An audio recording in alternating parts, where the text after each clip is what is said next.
Radio. So we are now on episode 16 of our privateer campaign at the moment.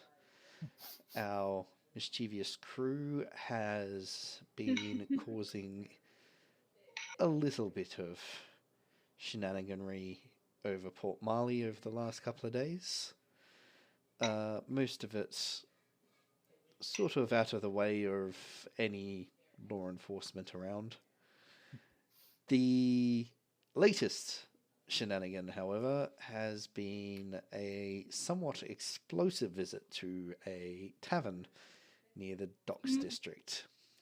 As you and your crew were celebrating your last night in port, things got a little bit out of hand very quickly, which resulted in a tavern exploding into splinters. It wasn't our fault. I think that's debatable, but I'm not an insurance lawyer. The side effect is you've scattered to the winds with your crew as you've darted off into the streets to avoid the law enforcement officers finding you at the scene of a burning tavern. Most of the others have done the same.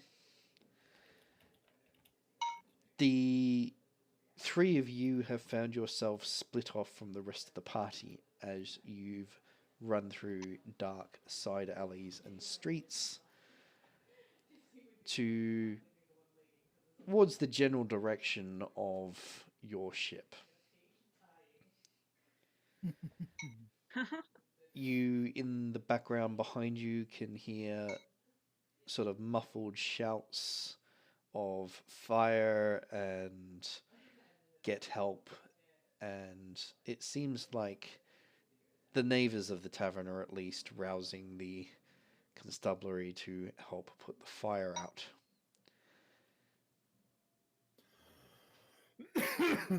Mug, you still have a very out of it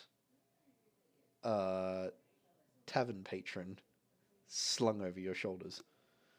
Oh yeah, yeah. I was carrying, being the heroic person. This misadventure. They don't know where they are or who they are right now because they hit their head on the way out of the window, but Okay. you are effectively running with this person being cradled like a majestic sack of spuds over your shoulders. Well, what sort of person was it again? It, as far as you can tell, is a middle-aged man who is wearing what appears to be sleepwear. Okay. You can only guess that there was accommodation above the tavern itself. Oh, so it was someone sleeping upstairs. Good morning.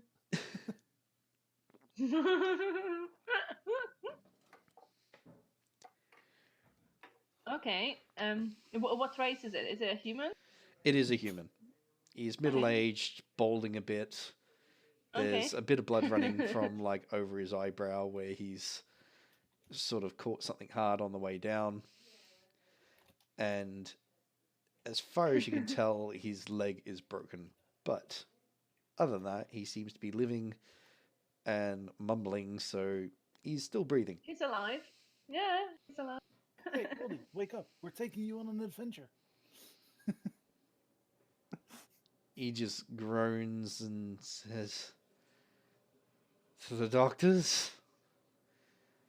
Oh, No, an adventure.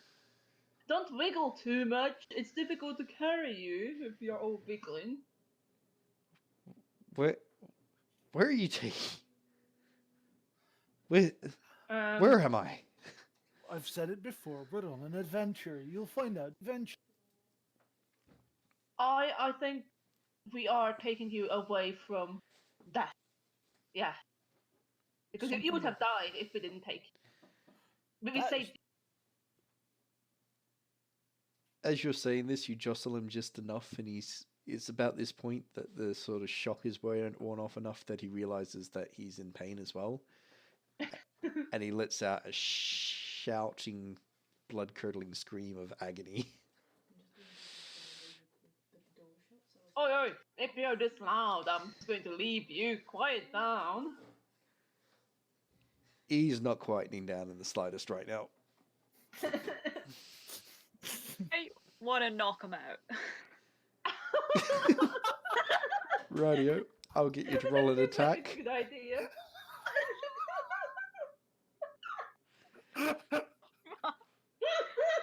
That was unexpected. I'll be screaming, he's going to attract attention, isn't he?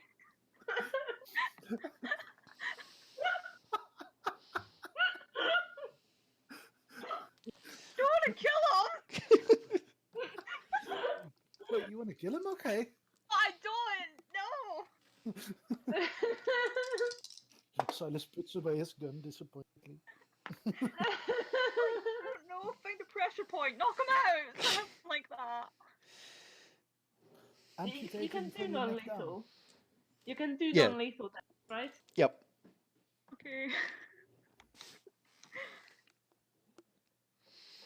Yeah, just take your axe and aim for the neck. 16. I don't have an axe. So, who's taking the swing to knock him out? I suppose me, since I suggested. Yeah. Edric is going, wait, do we want to knock him out? That way he won't join us for the adventure if he's knocked out. We'll get caught by, like, someone if we keep screaming like this, so... That's a good point. Go ahead. He's Here, easier to carry as well. I'll hold his head still. He starts to realize what you're doing and starts shouting. Can I hold a hand over his mouth and then the other hand on the back of his head to hold his head still? You can. Oh my god. So you hear like a shout of "Kidney!" as your hand just shoves itself over his mouth, and holding his jaw shut. Oh. He's like wide-eyed now and panicking. Can I try and hold his head still to make the hit easier? So, oh, and you got a 16 to hit. Yeah, you land a brilliant hit right on the temple. Temple fight. Temple fight. Temple fight. Temple fight. Temple fight. Oh, God. That was a good one. He's much easier to carry now. Yep, and Great. he is out in a single hit. Gone with the wind. You just feel, Mug, you just feel him go completely limp. Good job. Good job. He's so much easier to carry this way. Let's Let's just get keep, going. let's just keep moving. Go, go, go, go, go, go. Yeah. Where do Why should we jump? Where do we want to get rid of him? Is there like a up him in? That's But we're not getting rid of him. If I carried him this way, I'm going to keep on carrying him. Why would I not? well, where do you want to carry him? I don't know. This is good exercise. He cannot adopt another person. I don't think the captain is gonna like it if we bring him in, especially after, well, he explains how he got there. Well, he's injured. We can't just abandon him. We can abandon him on a doorstep and knock on the door. And He's then not run. a baby. Look at him, he's all cute while he's asleep. People will help him. I'm not going to pick a doorstep. And Mug is just carrying on, stomping with the man over his shoulder. I guess I follow. Where's Mug going to? I guess the ship, if he can find a way. Can hide him in Edric's room for now. No, Or we can sells toss it. him. No, we don't want him in my can. room. We But we- don't want We him in can't my let room. anyone else know that we have someone else with us, okay? Yeah, true, but my room is how he blows up the ship if he wants to. I Tie him don't- up! Do we have an do we have an empty cask that used to hold gunpowder or something in the hold? A person-sized sack. You vaguely recall that there's potentially places you can store people. As in barrels. Yeah. Awesome. I wanna. Well, Silas is going to actually propose that as well by going, "Hey, we could put him in my room. We could also put him in a random barrel and just put filled barrels on top of it."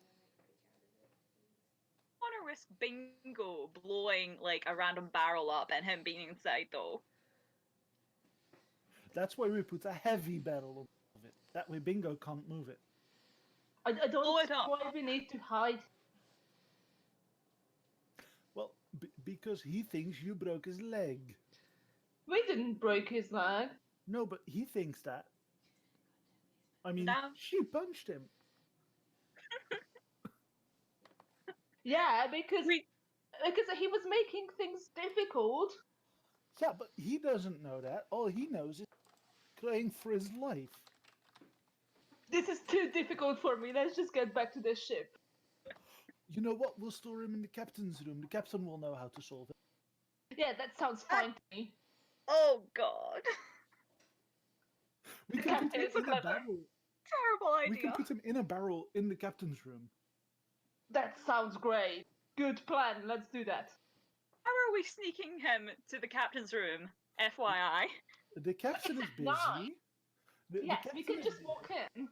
And I can order the crew whatever I want because I hold a title.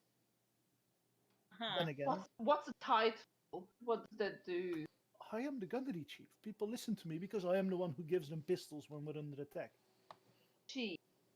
A chief is someone who gives pistols.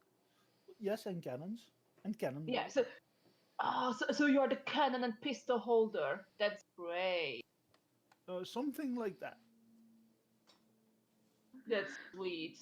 Right, okay. Let's get this guy into the captain's room. The captain is clever. The captain can solve this. If he can't, well, we're doomed anyway because he's the one supposed to make the plans for the ship. Okay, Yeah. and what's the story we're giving? Because he will ask questions. We'll just go, we were drinking in the tavern, then the tavern Wait. exploded, and then suddenly this guy is here. Why do we need to say anything at all? The captain will figure it out. I have a solution. We gather up a few of the empty bottles from the crew that had their last night in port as well. Yeah. Huh? We put them in the barrel with the by then Yeah. naked wounded Yeah. man, and the captain will just think that he was drunk and trying to board the ship. Yeah, we that's kill a them then. great. You're so clever. Like, Thank you, you, Mug. you know Thank what? you. Yeah, we don't need to explain anything to the captain. The captain will figure it out for himself. Including the broken legs. Yeah, the captain doesn't need to know we put him in there. Oh god.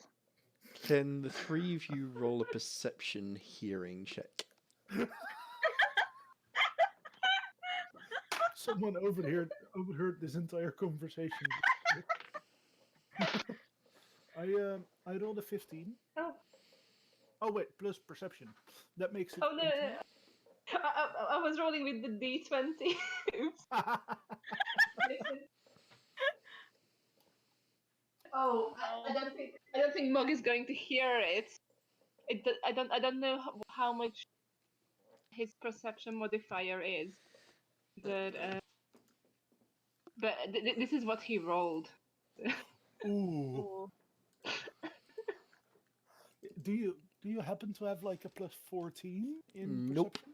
perception? Mug has a +1. Rightio. That said, okay. Well done, Mug. Yeah, So, Mug was not paying attention. as you've been discussing what to do with the slumped body over Mug's shoulders, in the middle of the street,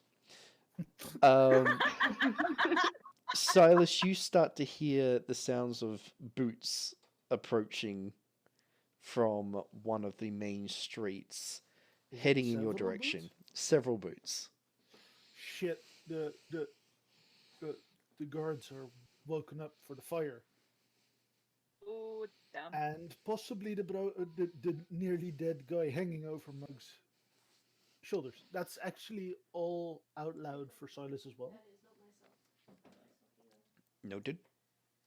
And then Silas goes, "I have a solution," and he pulls his hood over his head, gets his goggles back on his eyes, and pulls up the scarf as well, so that isn't hidden.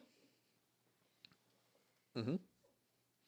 He looks at the other two, and then goes, "Run! I'll handle this."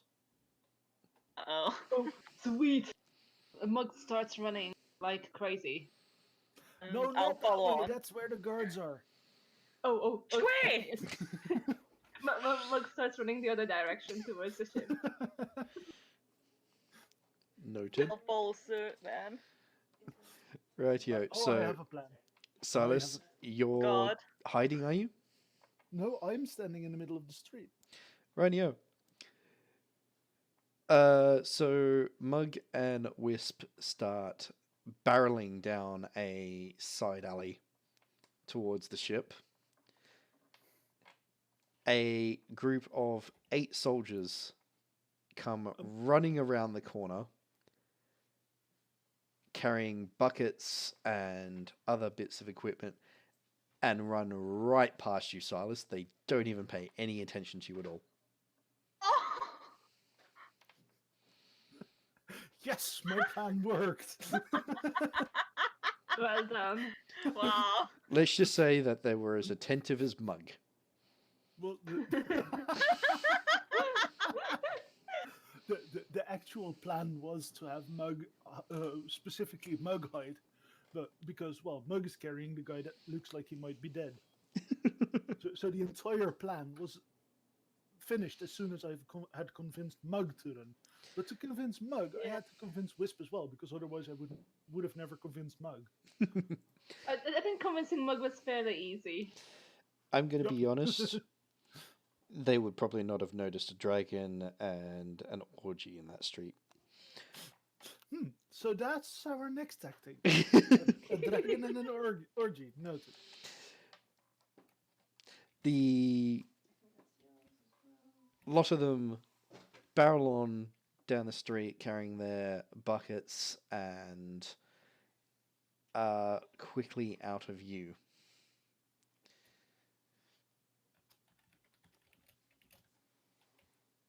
Okay, well, that was a lot less intimidating than it could have been.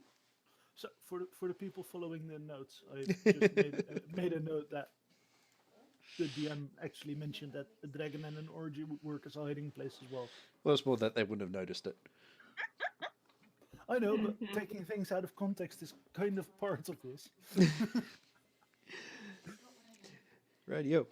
So you make the rest of the way back to the ship somewhat uneventfully.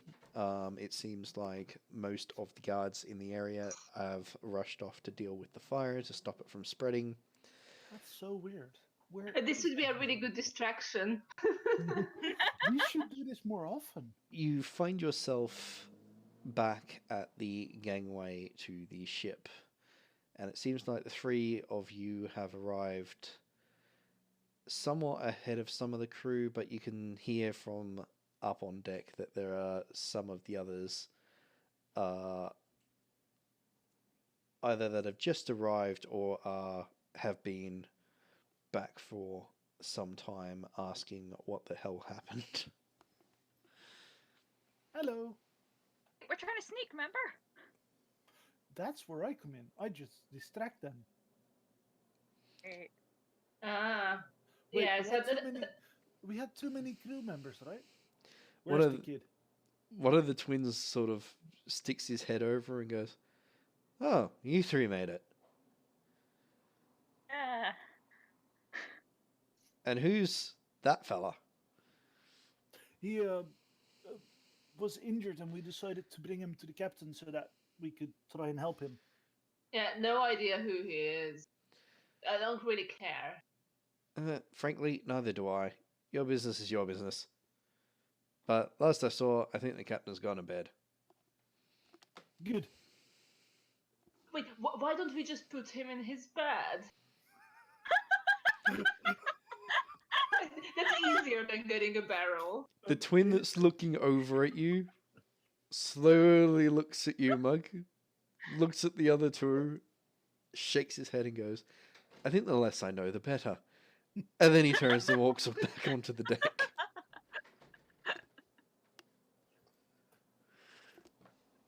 I think that's actually a good suggestion, Mug.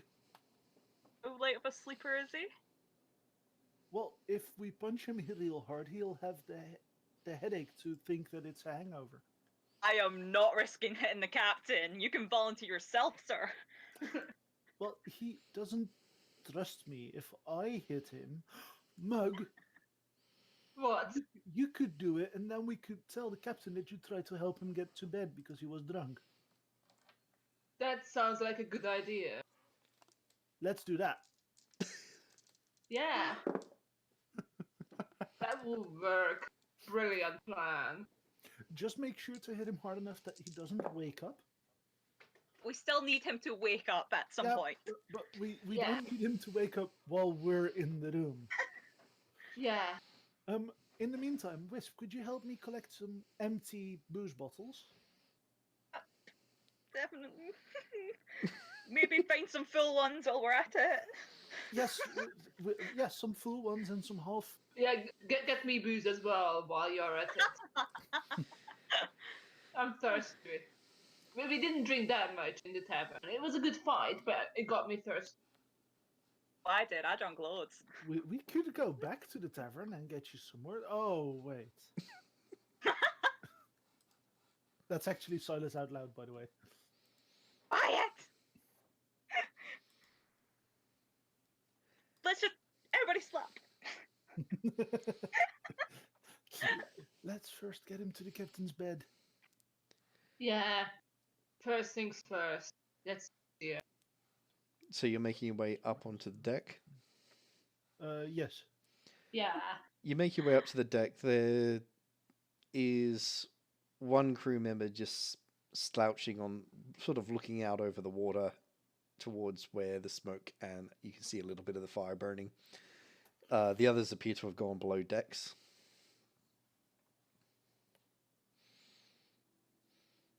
I'd like to head towards the captain's room and open doors on the way there so that Mug can get through them easily. So you make your way That's through good. the ship and open up the doors as you go along, and then you find yourself in front of the captain's bedroom chamber. Can I silently open this door? You can try. Is it locked? I'd like to silently try and open this door. You go to open it, and it is locked. Ooh. What are you thinking? Glenn, Yeah. I have a gun cleaning set, right? Oh. Oh, You do, however, it's not exactly what you'd consider fine tools for opening locks. Huh. Wait, are these... Ooh, I have a plan. I have a very scientific plan. noisy. Glenn, Yep. this door, does it have the hinges on our side? Nope, this one opens inwards. God damn it. I was going to take it off its hinges so that, well, we could open the door. I'm fairly certain many a captain has thought of that problem before. Are there any After some other- long thought, you actually understand why the hinges are on the inside. Should we just break the door if you can't open? No, that would wake him up and also ruin the covers. Wait, Oh. I have the keys, right? To the- Yeah, we want this I- to be a surprise. Glenn? Hmm? I have a pack of every key on the ship, right? You have Or did I keys. just take the armory key? You just took the armory key. Ah, shit. And also from your memory, there are certain rooms on the ship that for one reason or another can be locked from the inside. Potentially to keep boarders from effectively busting down doors. Oh yeah, true. Huh. Are there any other ways in this room that we know of? Is there a window? Yes, because we're gonna throw the guy through the window. That's not on port side. You're aware that there is a large window at the back. Good, we can just use the window. Actually, I believe we have rope on the ship. Probably, most likely. It doesn't take much thought to remember that there is rope all over the ship. Yeah, that. Can I take rope? Like enough rope to tie a knot around myself? And then tie it to the mast or something? And then basically parasail down to the window? You can. So you make your way back along the corridor and back up onto the deck and gather up some rope that has been left for quick repairs and so on. Don't worry, crew, just the standard boarding training. The lone crewman who was watching the fire cheerily blazing in the distance glances in your direction, shakes his head, and looks back in that direction. You hear that something muttered that sounds very much like bloody drunks. Only a little bit. And then I burp. Ooh, that's probably a very strong burp as well. I won't make you roll stealth. So you're going to attempt to tie this rope to the ship and abseil down? Basically, yes, but I'd also offer Wisp or Mug. Basically, I'd offer Wisp the honors of going first if Wisp wants it. I thought you were going to try and get in and unlock the door. Oh, that's also an option. That's smart. I thought that was generally what you were going for. Nope, I was going for the wounded man down the side of the ship tactic. Uh-huh.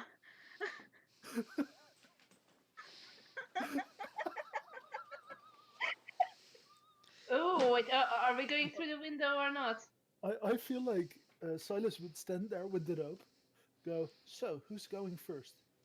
And then Wisp suggests this as, actually suggests going by the lock, and Silas looks a bit concerned for a second, and then goes, yeah, that was my plan, I think. I'll hop to it then. Okay. Wait, what is going by the lock? I'm going to open the door for you. Oh, okay. That makes sense. Yeah, that was a good plan. Thank you for reminding me, Wisp. Anytime.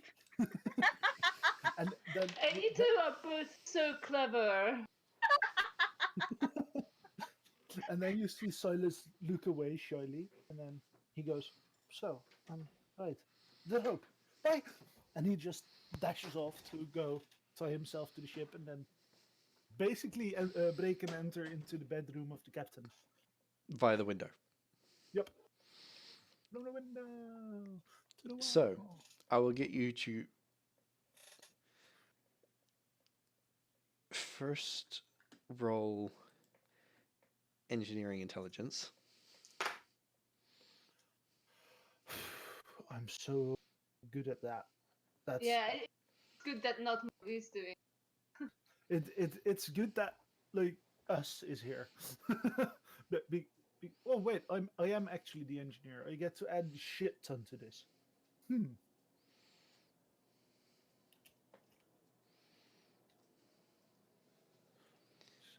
Oh, that actually saved quite nicely.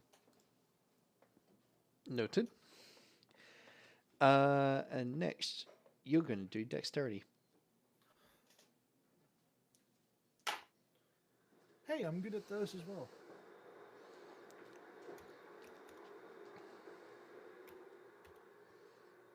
Dexterity is +3. Is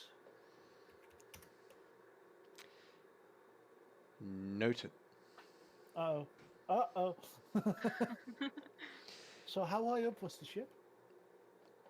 We were in It's water, floating. right? So you tie the rope and give it the shortest of tugs to check it's fine, and then run and leap. It's about a split second after you leap that you remember that you haven't measured the length of rope.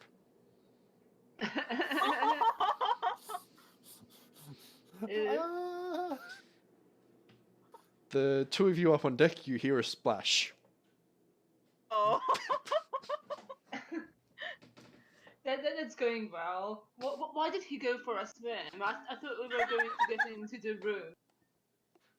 I am getting into the room just via the water. It's all planned, Silas, don't worry.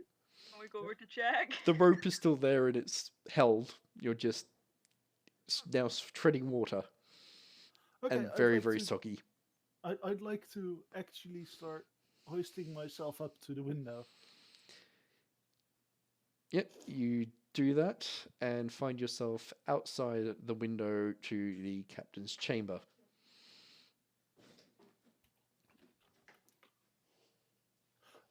I'd like to go through the window. You reach up and start pulling at the window frames and realize that the panes of glass are solid and secured into the frame of the ship itself. That these windows don't actually open.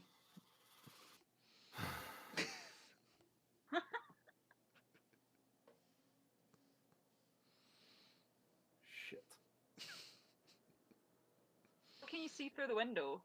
Yeah, can I look through the window?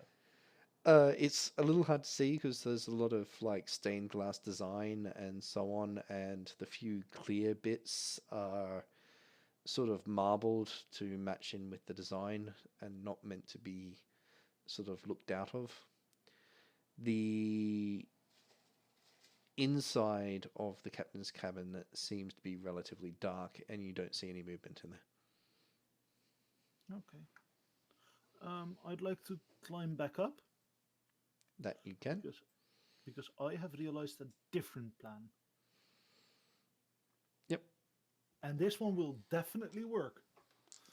I Does hope. it involve a lot of noise? Wait, are we not going through the window anymore? I thought that was the easy way. Yeah, but there's glass there. Well, it's a window. Why wouldn't there be? Well, I thought it was a porthole. Oh, that was stupid of you. I thought you were clever. I am very clever, except for that. Well, you know what? I'm getting tired of this. I will just break the door. Oh, that'll wake the captain. So what? I'm tired of holding this guy. Put In him that case, down put him- gently. Throw him in the corner there. It's not gently. Gently throw him in the corner there. Oh. And Fine, also- fine. I will keep holding him on, but you have 5 minutes.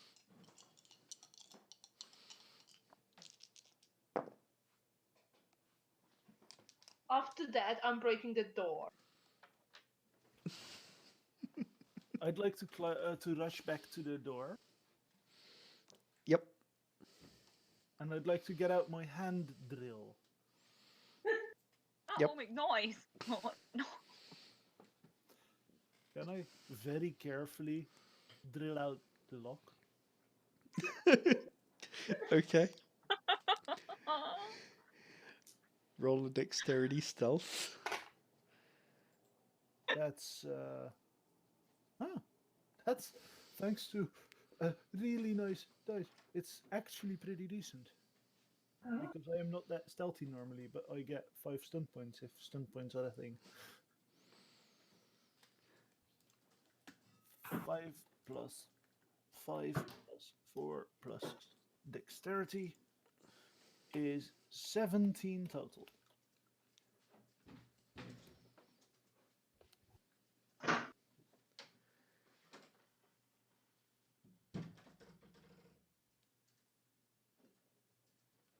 Noted.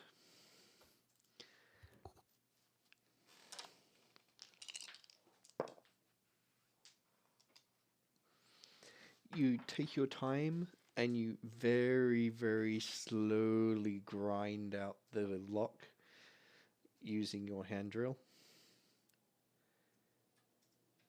And Yes. eventually you hear a very, very soft click.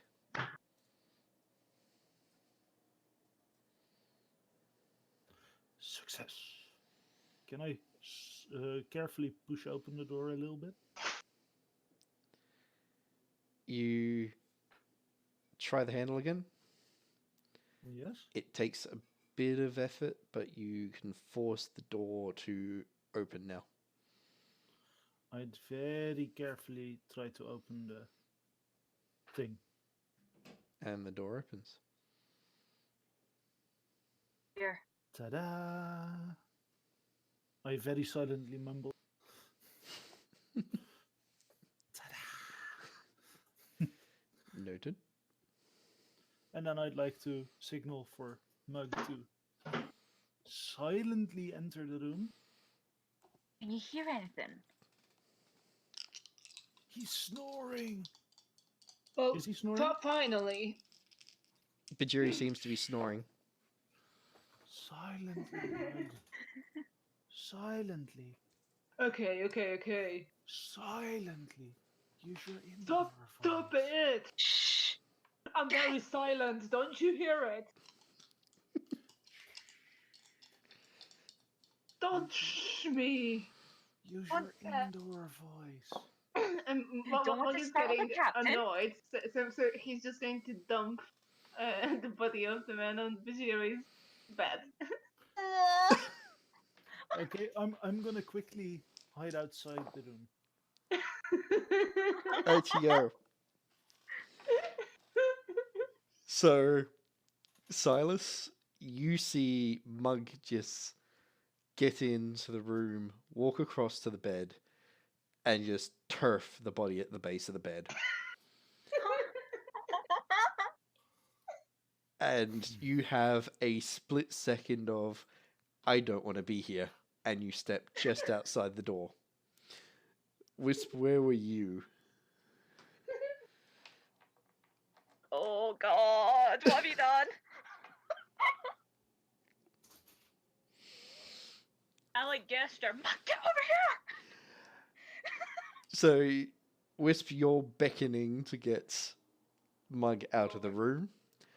At this moment, the person you've been lugging around wakes up as his leg hits the bed and bends somewhat unnaturally. Oh. And he lets a blood-curdling scream out.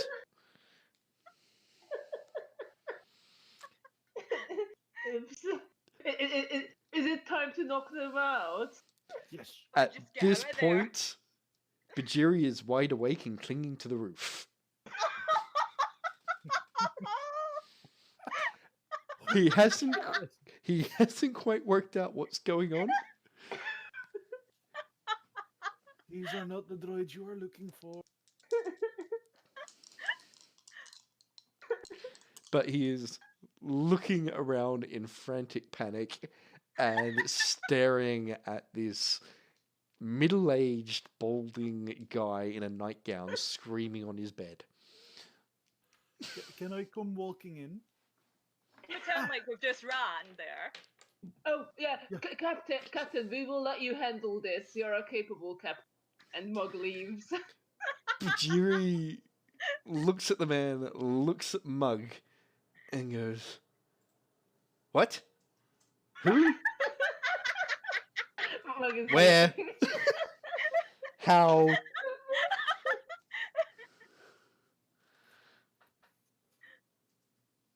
This man told us that he loved you and that he wanted to be with you and that you wanted to be with him.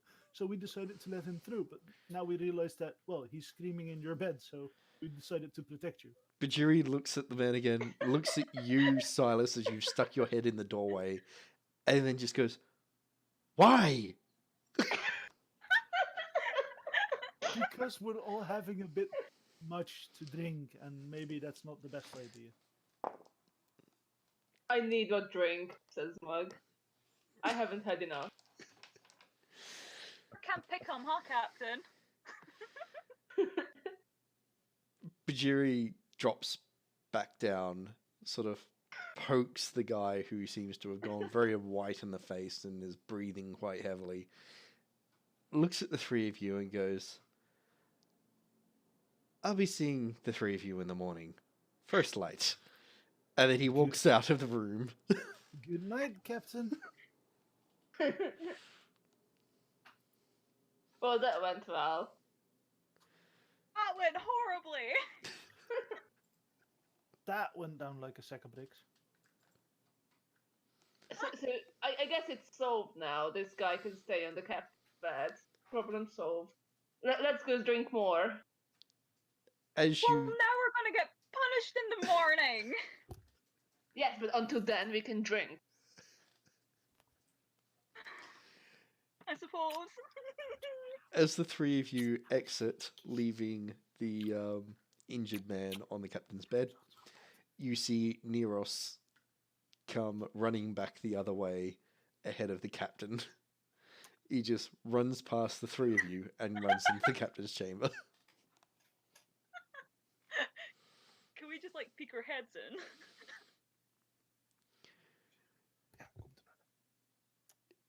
If you stick your head in and have a look, you see Neros has started examining the man and is treating the injured leg and is blatantly confused what's going on.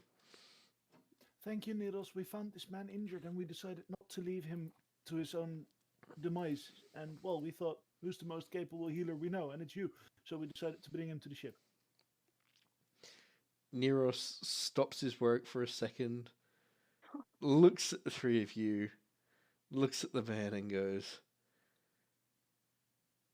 "And you couldn't have just set him up in one of the regular beds? Why the captain's chamber?" Oh, that's a because good he had- idea. Why didn't we think of that? That's probably the panic in our system. What He says completely calmly. in the heavens did I do to deserve this tonight? Well, we thought you missed Merrisea and like facepalming at her comment, so I decided to help you. Okay, look, I think our plan has gone a lot better than it originally was. I think the first one was that we put him in a barrel. Shut up! Neros just slowly turns to look at the three of you and goes, "I would recommend that you make yourself scarce." Look, we saved this man. Well, Save is a big word here. I carried his ass all across the city before he died in the explosion. You hear a clearing of the throat behind you and realize Bhajiri is standing right behind you again. Oh. Hi, Captain. Evening. Hi, Cap. Oh. Did you like our surprise present? Well, it's not every night that you wake up with a complete stranger in your bed. That aside, you mentioned explosions. Yes. Hmm. So the tavern owner, we were drinking in the tavern, and then he pulled out And a suddenly grenade. this tavern owner just exploded the whole place for no reason. Bhajiri just is now looking at you, Mug. And then he looks at Neros and goes, I don't know about you, but I think I want to deal with this in the morning. And In then he that looks case- at the three of you and goes, "Go to bed." But I No. want to drink first. You can Now, drink in yeah. bed, go to bed.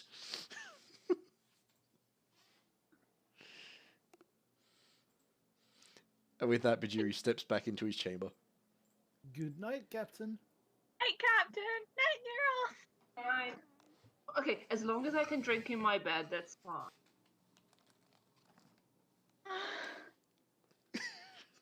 We're toast. No, you're toast. Run away. No, I have a better plan. Oh, I can lock myself into my room. I honestly think he wouldn't barge down that door in 3 seconds flat. Yes, because on my side of the room is Is the what? the explosives. The stuff that goes boom. Oh god. Great, you create distraction, and me and Mug will just be far away.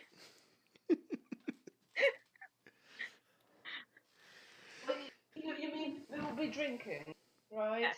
Yes, exactly.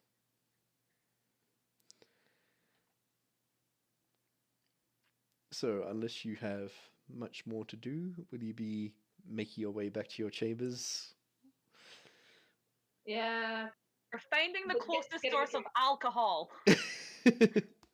Right, so Mug and Wisp make their way to the mess hall and crack open some alcohol that's been stashed up the back there.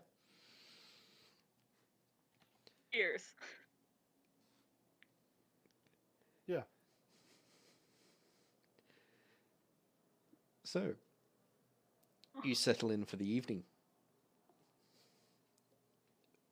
One at a Yeah. time, the others seem to make their way back to the ship. Some of those that were straggling behind have all been accounted for. You see many of them heading off towards the bed chambers, one at a time or in small groups. Some of them come and have drinks and quiet chats or games of cards in the mess with you lot before turning in for the night. Eventually, in whichever order or way that you choose, you too all go to sleep. I'd like to sneakily enter the bedroom that, well, Alara is probably already sleeping. Alara is asleep, and you can see spread out on one of the work tables a whole bunch of pieces of paper and letters. Oh, I'd like to take a read through that. You sort of walk around the hammock that you've set up and look over at the letters and realize that these are the papers that she took from the embassy, and they contain a lot of details of what she mentioned the evening that you were planning your next moves. There's a letter there that contains details of the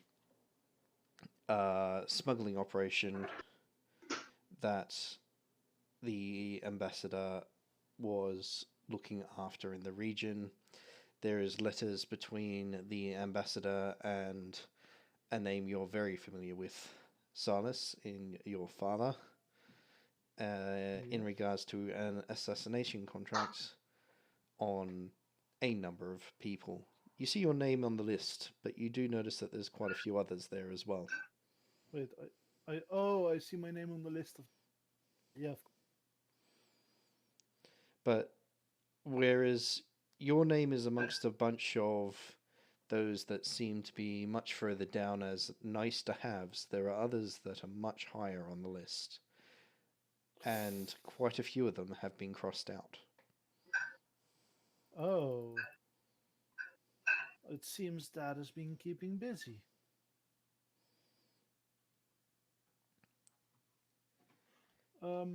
Do I see any names that I recognize? You don't recognize anyone in particular, but the names that have been crossed out, many of them appear to be more local to this region rather than from at least back in Bakir. They don't appear to be locals from your Oh, homeland. so it's not Dad who's been keeping busy. It's just the ambassador, or he's been keeping busy with this area. From what you can tell, it seems to be that the letters are both reports back to your father and orders received from him. The letter mentioning the smuggling operation does mention that it's weapons and that it is to be kept hidden from the authorities in Port Marley. You do also see a letter that is not in your father's handwriting, but there is a note scrawled down the bottom in his handwriting. And you realize it's the ambassador's letter returned with a message. That particular one mentions an infection that's been locked up and the potential to unleash a plague on the city of Port Marley. The message scrawled at the bottom from your father is a complete denial of any authority to do so.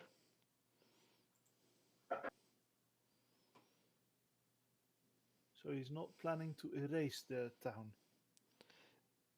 By the tone and the abruptness of the message, you kind of feel that it would be detrimental to his plans for the town to be completely eradicated. Okay, but now that he lost power in it, that's a good thing, I guess. So that's personal note there for me. In that case, I think I'd like to, well, mostly. Could I? Oh, I have that notebook that Silas is making engineering notes. Yep. Could I copy the list of names on the back of it, and also mark through the names that are scratched off in that list? Yep. I will pop those across to you in good time. Yeah, don't worry for that. It's not important now. It's Yep. just like Silas needs to have the. Yep. There is a couple of other notes that you do see there, and they're between the ambassador and someone else. As far as you can tell, it is the ambassador talking to an agent of his in the region. And it does mention the purchase of more slaves to try to get them past the Free Cities embargoes. Ah, so that's the one that we found as a mission to go to. So it doesn't mention a place, it just mentions a market, or more specifically, a black market. And it does have a few references to the ambassador mentioning his agent by name. All you know is that it is an agent by the name of Zsofie. I'd like to write that name as well with the text slave trader agent. Something like that. Yep. So just for my note, slave trader / agent of Bagatal Zsofie. So just to make it easier for me to find my stuff. Yep. Okay, and with that, I'd like to, copy the important information into my notebook and then go to bed. Yep. Noted. So, unless the others have gotten up to anything in the meantime, you've all bundled off into bed, and time passes, and it is morning. I'll all get you to roll constitution checks. Uh-oh.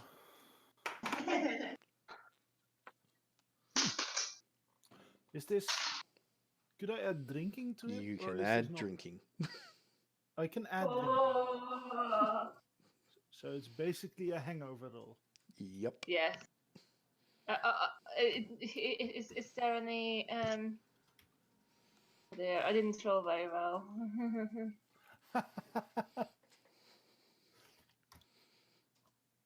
If you have focus on something, does that add +2? If you have a focus in drinking, that does add a +2.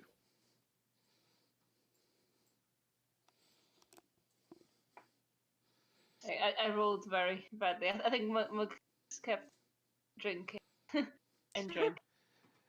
So, Drink. Let me count it up. Silas, you wake up bright and early, and you are quite used to nights like that, so you are What, spry. exploding a tavern? Well, more apart from the shenaniganry you got up to, you're stone cold sober when you wake up. No hangover and bright and cheerful. You notice that Alara has already gotten up and left. The letters have Aw. been tidied up. Whisp and Mug, you stayed up, and kept on drinking. And had a couple of extra bottles. Neither of you actually succeeded in making it to your bed. You have fallen off your chairs and have been woken up by the rest of the crew coming in for breakfast with splitting headaches.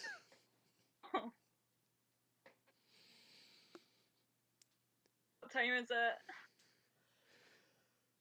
A random voice you can't quite identify yet says, "Breakfast time. You might want to get some grub before it's gone." Okay. Yeah, I'm hungry and my head hurts. I don't usually get like this. You hear one of the twins laugh and go, "Oh, I'm sure. Very sure of that. But it looks like you had one hell of a party," and he's looking at the bottles that are around you. Yeah, it was great. Guys.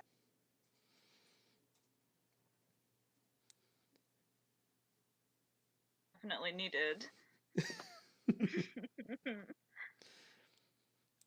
Someone slaps you on the back, Wisp, and goes, "Don't know what you got up to, but looks like you definitely did need that."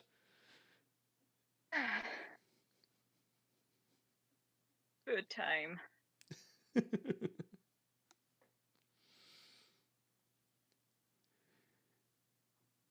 The crew are busy either serving up their food or eating. Some of them are talking. Others have finished and are making their way up above decks. You can hear people already at work.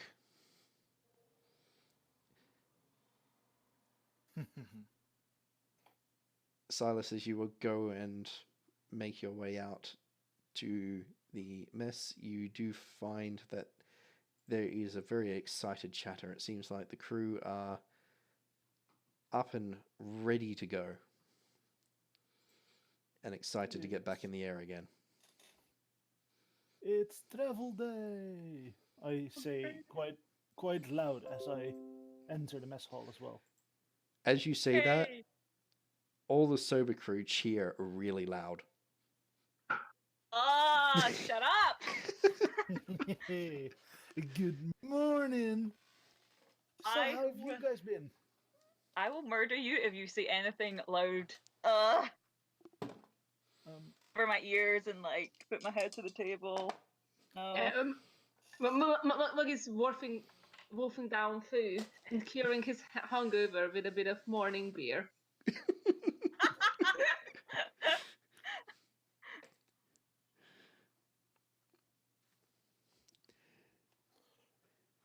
the fact that you have a morning beer means that you're not manning the cannons today.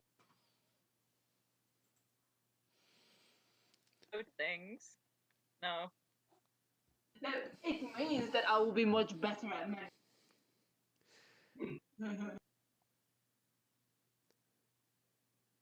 We'll If I have see. 2 morning beers. We'll see. And with that, Silas will just like sit opposite from Wisp and Mug, and just down a little bit of whiskey or something that's on the table, and then, so where's breakfast? You see that Tarin is at work, and Sen, the young new crew member, is helping run food around and drinks. You see on the opposite side of the room, Bingo is just sitting and sulking and staring at the child. I'm gonna stand up, shout, "Good morning, Tarin. Good job on the breakfast." And then I turn to Bingo. "What's wrong, buddy? Don't look at him as if you want to murder him yet." You just hear you just hear a from the masked Bingo. From the masked Bingo. Yep. And then he stomps on out. "Don't forget your coffee." And I bring him his cup of coffee, which he probably already brought 2 of. He grabs it, nods, sculls it, and then walks off. "Good luck." And with that, I turn to Tarin to go and get breakfast as well. You get a heaped serving of food, and then Tarin is on to the next. Can I drop my plate onto the table? Make it bang on the table as I sit across from Wisp and Mug. Yep. No. Clang! No, Like- I think I'm punching Silas. Like most of the okay. utensils, the plates are tin metal so that they survive rough weather Being clanged. and being clanged and poor use. So they make a really loud noise when they hit the table. At least. Can I get like a cup of water and throw it over him? I have annoyance. Yep. I told you! Quiet! You think that's gonna get me? I swam last night. In this outfit, I might add. It's still wet. Yeah. So Mug is just unceremoniously punching Silas. Roll an attack. Can I assist the attack with a +2 if I move into it, going, "Come on then." Go for it.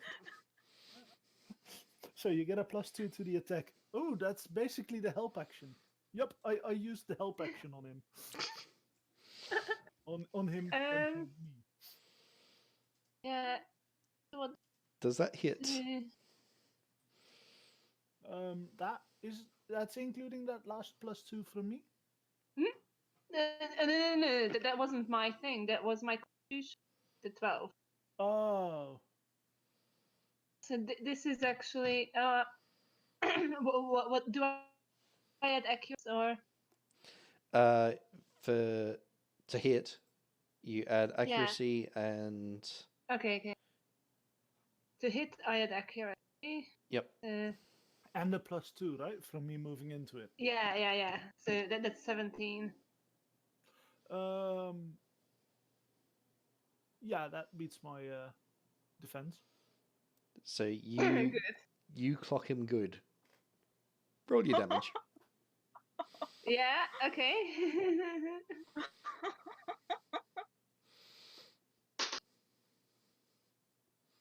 And I add my strength to that. Yep. So that's 6 points of. Good, I halved that because of my armor. Still. I'm gonna, as the punch hits, like after it hits, I'm gonna shake my head, and go, "Woo!" That wakes you up. Oh shit! Sorry,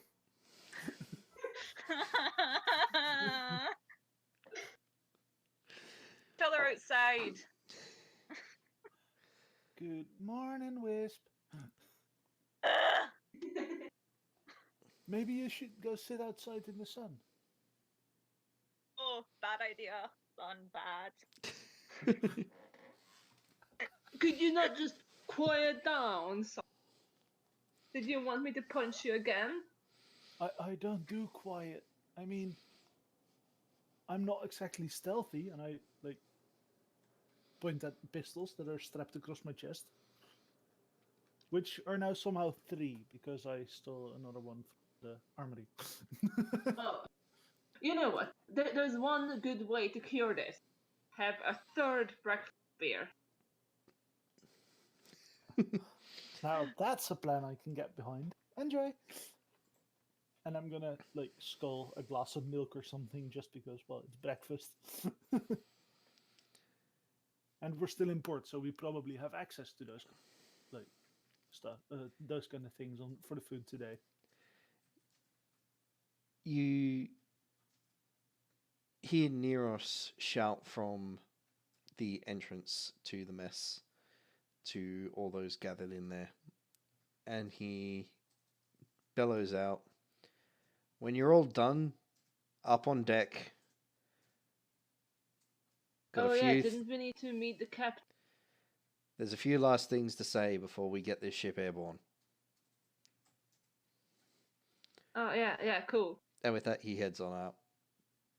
That's I don't think the captain wants to remember. Maybe we shouldn't mention it to him. Let's not. And hmm. Around you, Less some of the talk. crew have started packing up. We have to go outside. Yep. yeah. I think Mug will be fine after his third beer. Probably he will be back to being tipsy. Mug, roll a constitution drinking.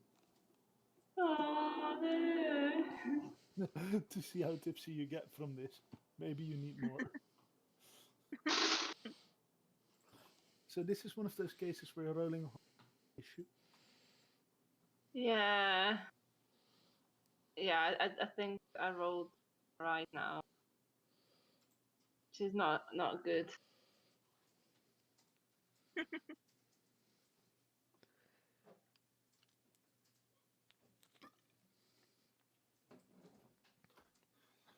That's a 17. Mm-hmm. Rightio. Yeah, this is barely taking the edge off. Oh dear. So, shall we go? The captain needs us. And with that, I'm gonna actually tug on Wisp's sleeve. Uh-huh. Move. And move very slowly. I'm gonna walk behind behind Wisp, and just slowly pick up the pace. I don't want to go. And every time Wisp is slacking, I'm gonna just give a slight tap with the toes on my shoe against her heels. Not Pick that. up the pace. Come on, chop chop. Mm. Just constantly muttering phrases like that. Just going, come on now, come on now. Hurry up, the captain needs you. Let's not make him wait. So, Silas, you go first. They need you on the deck to explode things and hand out guns. Ooh, explosions. I'm not giving away my guns though. And with that, Silas is going to go, I'll see you in a bit then, but make sure you're there. I'm not catching the punishment on my own. Yeah, of Bye. course. Bye. If I don't see you guys, I will drop you off the ship while we're midair. First. I'll keel haul you. Up on deck, above you, it is a flurry of activity as sailors are getting everything lashed down and ready for takeoff. Is there a lot of noise there? There is a reasonable amount of noise. On top of that, there are the crew shouting at each other in excitement. Yeah, so Mug goes off to get himself a bit more alcohol. He's not particularly in any hurry to get to the deck. After He's a grumbling to few himself. minutes,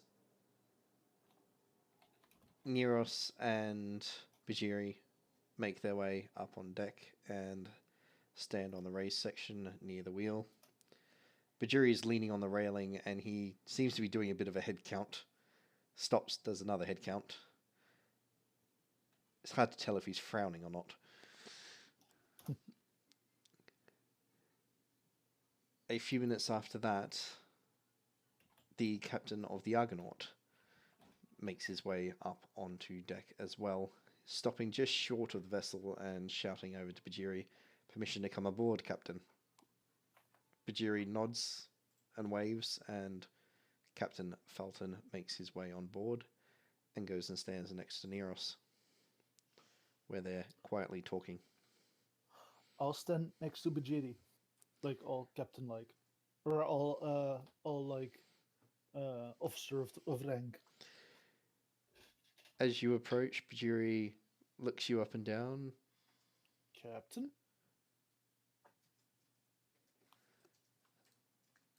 Edric? I just give him a nod with that. He looks back over the crew and goes, "Where are the other two?" They were on their way, but they're moving a bit slow tonight. They had a bit too much to drink. Morning, isn't it morning, Silas? Today. They're moving a bit slow today. Bhajiri doesn't blink and goes, "I believe that was obvious."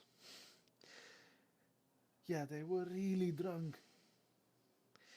Yes, drunk. Then he straightens up and he shouts to the rest of the crew and gets their attention. Silence sort of glides across the deck as the crew gather and look up at the officers that are gathered. Whisp and Mug, you can actually hear the change in volume. Where the deck above your head was noisy before, it is now quiet. Mug will stick his head out. See what's doing. Like a gopher, Mug's head pops up. So Silas, you see that happen? I give him a little wave and then signal for him to come on closer. Bhajiri clears his throat and says, "We are almost ready to go, and we shall be back in the skies shortly. We will be taking the Cirrus and parting our ways here with the Argonaut. Our crew is at full strength, boosted by those that have joined us here in Port Marley. We have many new faces amongst us, and we shall be going somewhat into the unknown. But I think we are ready for this challenge. That said, I want to give a thank you to Captain Felton and to Officer Neros for the assistance rendered in bringing this ship all the way into Port Marley, and for putting in good words for all of us in receiving our first letter of marque. Whereas the Argonaut is going to continue trading, we will be off and taking the fight where possible to the Shayak and earning good pay for it. So if you're all ready, we shall be taking off very shortly. Neros, however, I'd like to give you a few words, as you will be returning to your post on the Argonaut. And then with you with that, he stands back and Nero steps forward. He looks over the lot of you and says, "It's been a few short weeks for some, a few days for others, and for the lot of you who are staying with the Cirrus, it has been an absolute pleasure to serve with most of you." He specifically doesn't look at Merrisea and a couple of the others of you. I give him a little applause as he thanks us for for the travels. Like at specifically that moment. Although you have new faces and new crew, I believe you're ready for the challenges you will face, and this ship is as ready as it will ever be to deliver a blow to the Shayak. Fly well, fight well, and I believe we will all be richer at the end of the day. And with that, he gives a very slight bow. I raise my pistol, and I don't shoot, but I just go, woof, just to cheer on start the cheer for the entire crowd. A few of the crew take it up, especially the old guard who have transferred across to the Cirrus, and taken up as well by some of the newer ones. There's a couple that aren't as enthusiastic. You notice the two twins are just standing and watching. The two officers, so Captain Falton and Neros, raise a fist in salute and then make their way down and across the gangway and off the ship. Bhajiri steps forward and says, "Before we send everyone to your posts so that we can get ourselves back into the sky, one last thing to discuss. There was some shenaniganry last night. Would Whisp, Edric, and Mug please stand forward?"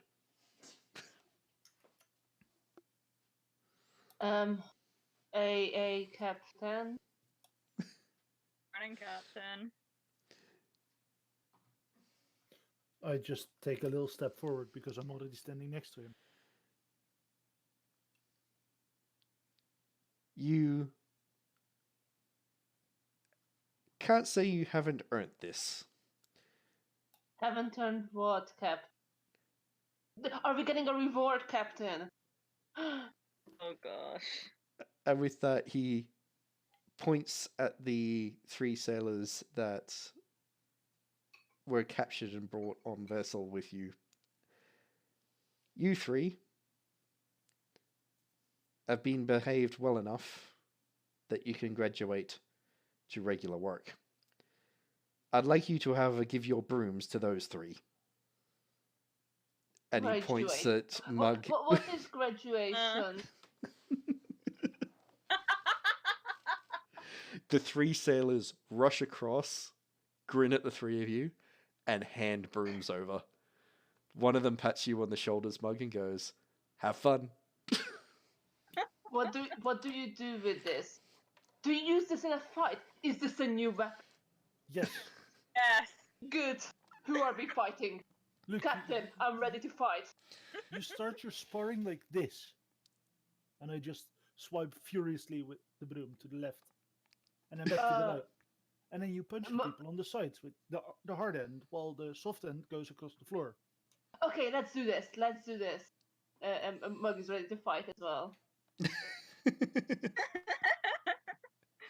With that, I'm gonna go, Whisp, it's your turn now. And I just walk off to go broom a different place. Go sweep a different place, not go broom a different place. You hear Bhajiri say, "Get ready to take off. It's time to say goodbye to Port Marley." And with that, the crew scatter and start going to their posts. But hey, don't go away. Who is training with me with this new weapon? Like, how long? Oh, Wisp. Okay, let's start Wisp. Let's fight. Edric's first. He volunteers. Can I get some crowd going, like to cheer on Wisp and Mug? No. Loudly. You try Yes, to, let's but do you this. realize that the crew is extraordinarily busy getting everything ready for leaving the water. Some have already rushed below decks to help get the coal engine burning and running, and others have already started scaling up onto the balloon. I actually have a proposition that I have to make the captain, I guess. Go for it. Captain, could I sweep the area around the cannons so that I can inspect them to get them ready for leave as well? He nods and goes, "You can, it is part of your job." Yes, but now that I also have a broom, I should probably find a way to multitask. Or am I allowed leave from sweeping while I do the cannons? He looks at you, looks at the broom and goes, "Take the broom with you." Glenn, can I actually sling it? I have the arquebus back, of course, with the Yep. With like a leather strap as well. Yep. Does the leather strap have like a ring that I could put the broom through? It would take a bit of work, but you might be able to sort of shove it in there. You wouldn't be drawing the arquebus in any hurry. Yeah. I'd like to do that while I'm cannons. Noted. And just take a little bit of extra time while I'm, cleaning the cannons. So because it's not sweeping the deck. It doesn't take very long at all for the engines to completely come to life, and the propellers on either side of the ship at the rear start to turn and push the ship away from the quay. Sailors at the sides are casting off the ropes that have lashed you to the wharf, and a small rowing vessel is pulling you around to face out over the lake. In good order, you are picking up speed, racing over the waves, and then ever so slightly lifting out of the water until you realize that you're not bobbing on water anymore and you're actually airborne.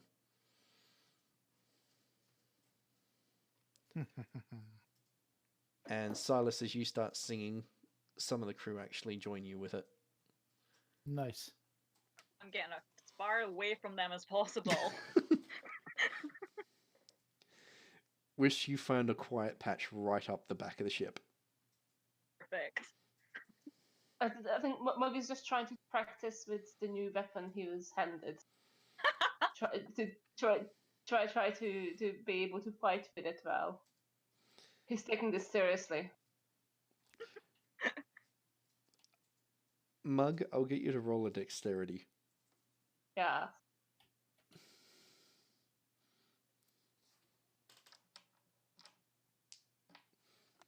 In the meantime,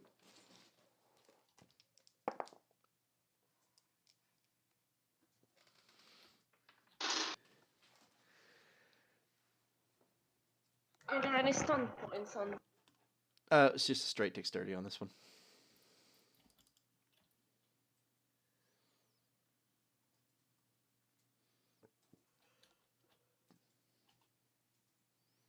It's going to be our new medic now. Wasn't Tarin somewhat trained in being a medic by Neros? Tarin has been receiving lessons from Neros. So she's going to have to deal with future disasters like this then. Yes. Rightio. So, Mug, you start swinging the broom wildly around you. You try using it like a spear. You try swinging it like an axe. You're in the process of just whirling it around your head like a flail when one of the crew comes out of one of the hatches and you nearly clock him across the face. You hear a startled shout and Yeah, this realize is going well. that James Hawkins, also known as Flaily McFlaily, nearly lost his nose to your swing. Hey, watch out! Don't walk into the training people who are busy. He looks at you, looks at the broom, and goes, "We could give you literally anything, and you could kill someone with it."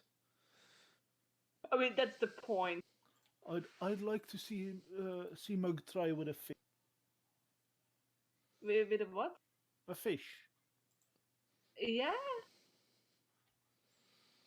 I mean, look, that's my job. That's what I've been trying to do.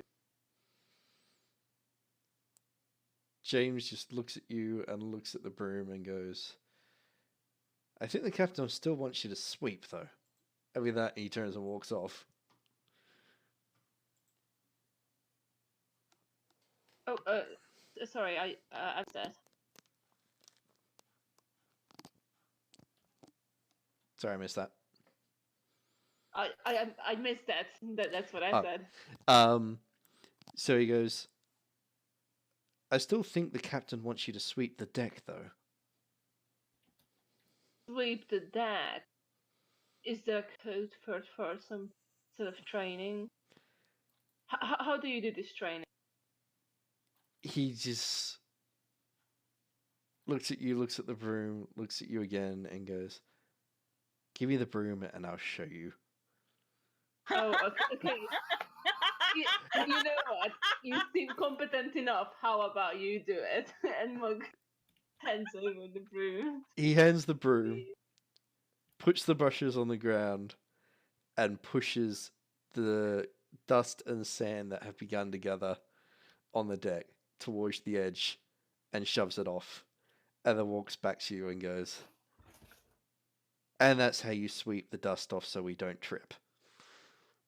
Right, you seem great at it. So you can keep at it, buddy. He blinks and goes, "But it's your punishment. It doesn't work if I do it." That's not the point. It looks boring. I don't want to do it. Well, you were having plenty of fun with it beforehand. No, you seem good at it. I don't think I would be very good at it. You can do it. He looks at the broom again and goes, "I wouldn't want to know what kind of punishment the captain gives you for not accepting your punishment." Well, I know that the captain is a very clever man. He will think of something.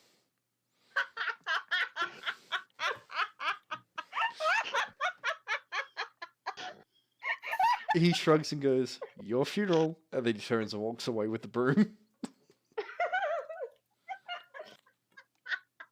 Right, okay. Let's get back to training. And then one goes back to training. In a more conventional. Noted. I mean, I'm not sure what else he should be doing. Probably helping around the ship to prep for leaving. No. The wee kid. The Sorry? kid is probably in the machine room to, do the small things that nobody else could reach. But he needs to learn to fight and do stuff as well.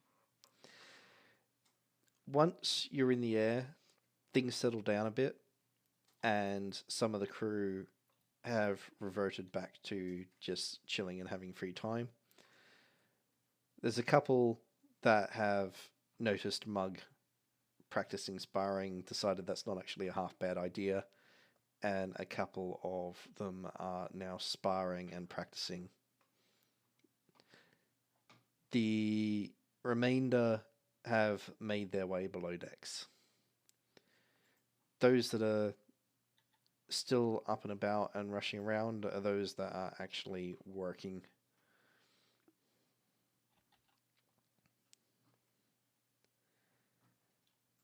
I think Mug would join some of the other people and train together. There's power in. Mug, you watch some of the others, and as you do, you notice that some of them don't have great technique for either wrestling or brawling. Some of them appear to be very new to fighting. Yes, let's teach them. Radio. A couple of them sort of look over at you, Mug, as you approach, and one of the twins is there, and he's been instructing a couple of them on how to fight. And he sees you approach and goes, "Now, if you want to see how someone can knock an opponent out with one punch, that there's the man you want to speak to."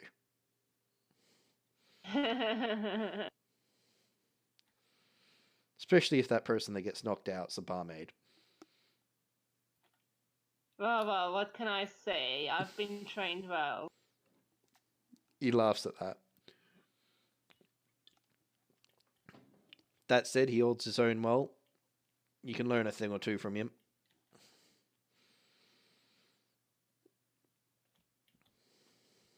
All right, let's do this. Let's spar first. See what you do wrong. So one at a time, you get some of them to throw punches at you and try to block some of your own.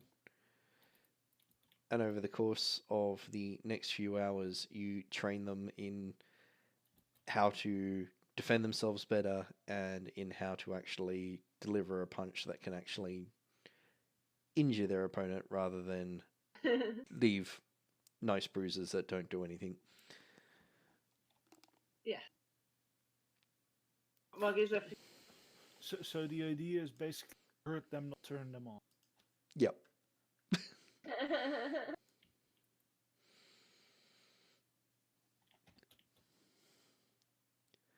Well, Good way to put it. I will get you to roll a communication check. Oh, okay.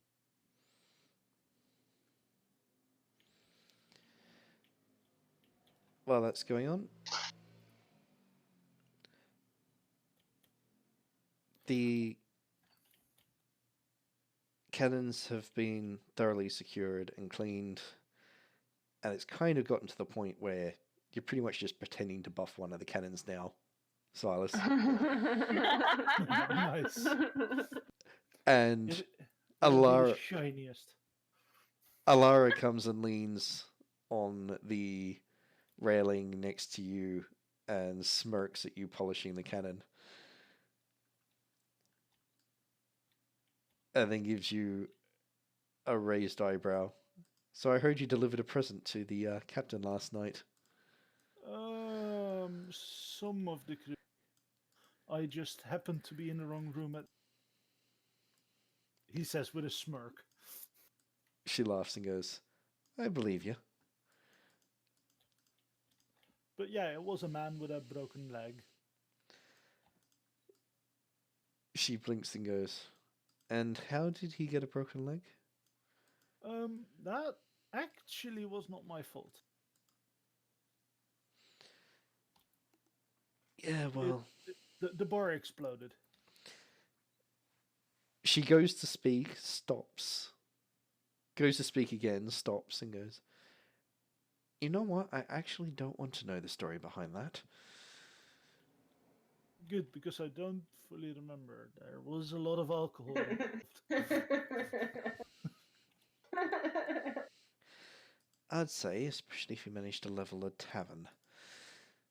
Well, that was basically the barkeeper who leveled the tavern.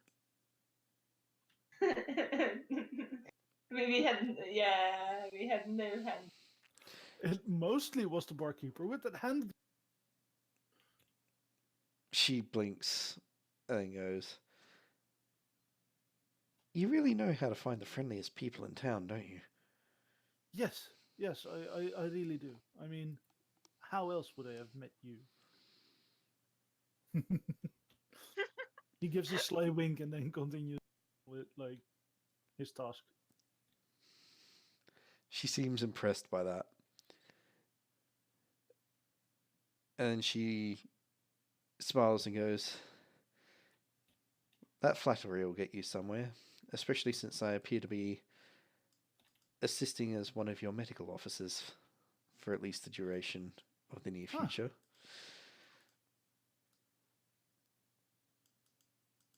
That is good to hear that you'll be around a bit longer.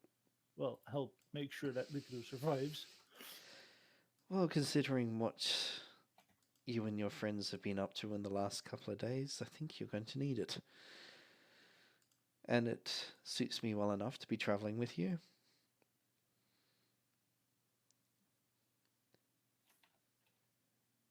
That's good to hear. And then she smiles and goes, I best go and see about helping Tarin set up what's going to become our medical bay. Ooh, that's a good idea. If you need anything, just let me know, and I'll try to find where to go. I'm sure you will. Thank you for the offer. You're welcome. And then she makes her own way off below deck.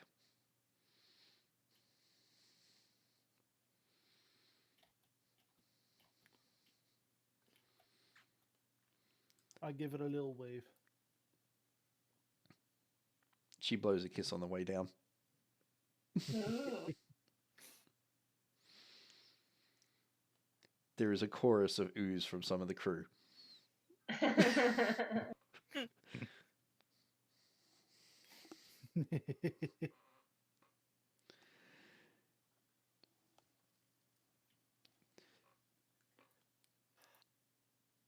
So, And unless you get up to any more shenanigans, time will pass in a bit. You spend a few hours at your various tasks. Mug the 10, was that your communication? Yes. Often I don't have that. That's right. It's a lot of work, but the lessons that you're teaching seem to sink in,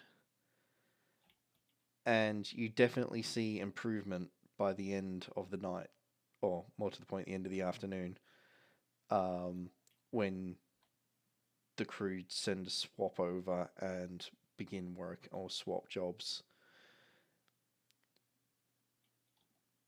One at a time, some of the sailors come and swap for the brooms, as they are also on duty to keeping the decks clear of the sand and grit that gathers on the wind, and trying to keep it from gathering underfoot, and leave the three of you, at least for the moment, free of tasks. time for more shenanigans. Because clearly we're good at learning lessons like that. Training montage.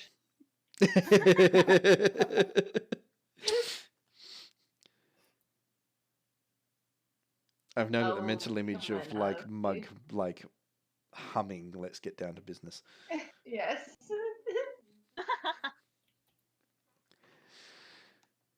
I did want to evoke that. You have your downtime,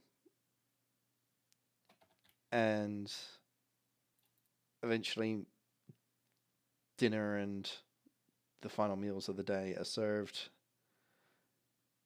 and you go to bed.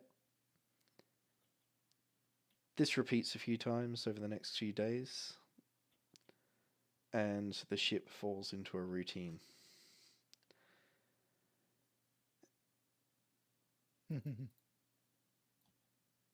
About 3 days out of Port Marley,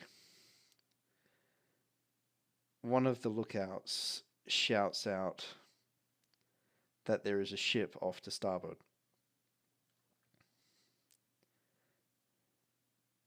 Uh-oh. Can I go take a look, and I'll also prepare to ready a cannon? Yep. So I'll get you and anyone who is looking to roll a perception. Yeah, I don't think Mug is paying. I can't roll anything right now because I have a cat on my lap. It's fair enough.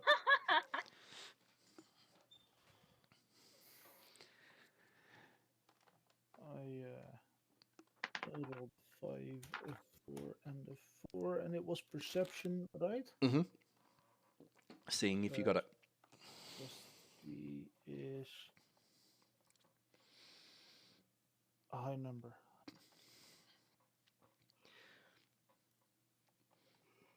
Eight and 8 is 16. I believe I mathed it correctly, but I may have mismathed it.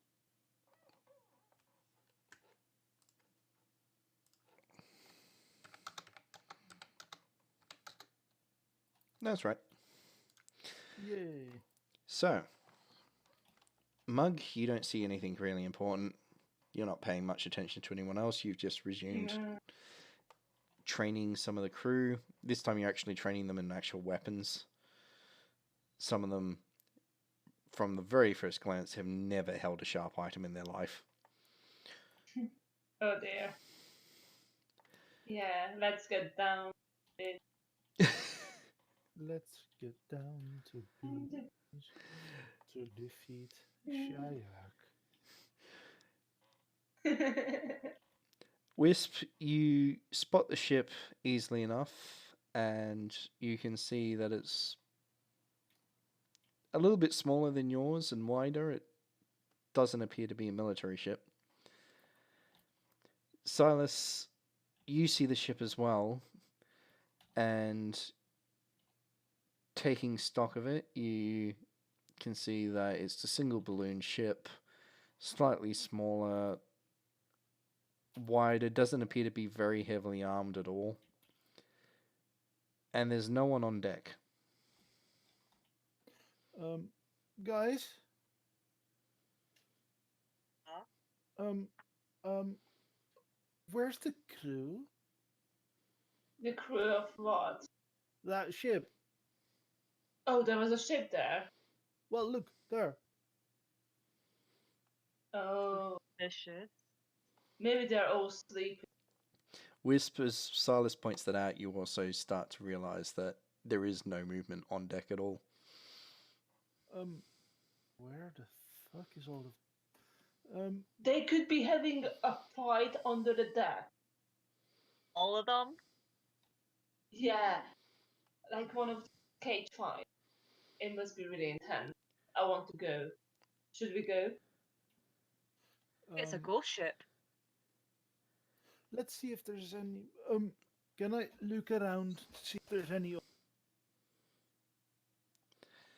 You notice that some of the crew have also started to notice, and the lookout has sent someone rushing up who is now speaking to Bhajiri, who is looking out now at the ship using a spyglass.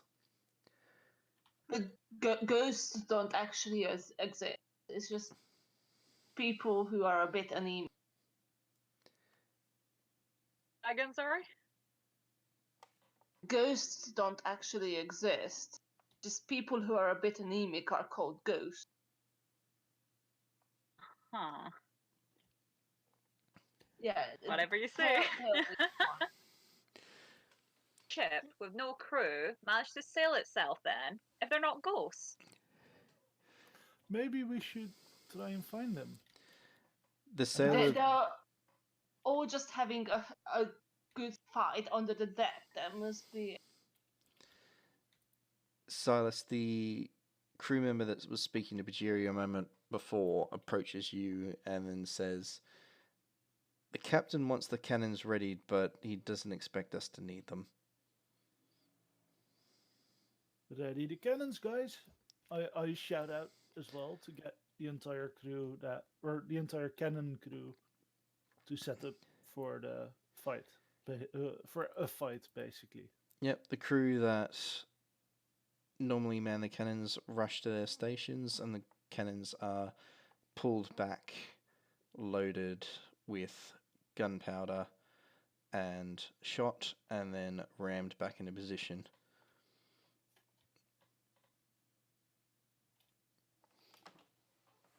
Well done. Stand ready. And with that, Bhajiri starts to guide the ship closer to the trade vessel. From what you can see, it's got a flag from up north. Do I recognize the flag from a specific country? I will get you to roll for that one. That will be law, which I And believe lore is is intelligence. Oh, intelligence. Yeah, of course. That makes a lot of sense. I'll just double check it. Yeah, it is intelligence.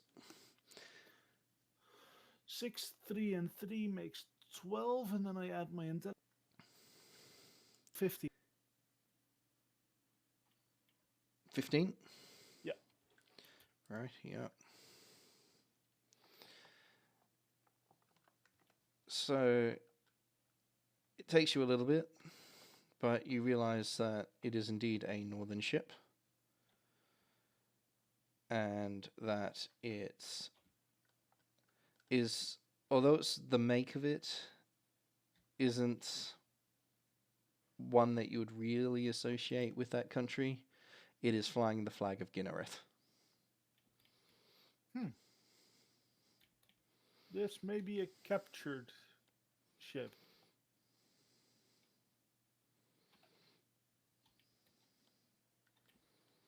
So who captured this ship, and then where are the people who captured? Well, the country whose flag it is flying don't make ships like these. Well, from your memory, you don't think they do, but you do know that you could probably ask Merrisea if she recognizes the style of ship. I'd like to ask Merrisea then. She has come above deck, hearing the commotion, and she looks at the ship and then sort of to you and goes, "Oh no, I've never seen one like that before. It's very roughly made."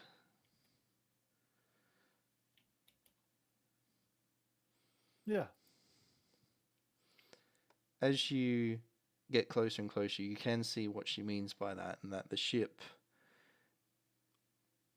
although it doesn't look like it's just been thrown together from a mismatch of timbers, it's very angular and doesn't seem to be very aerodynamic.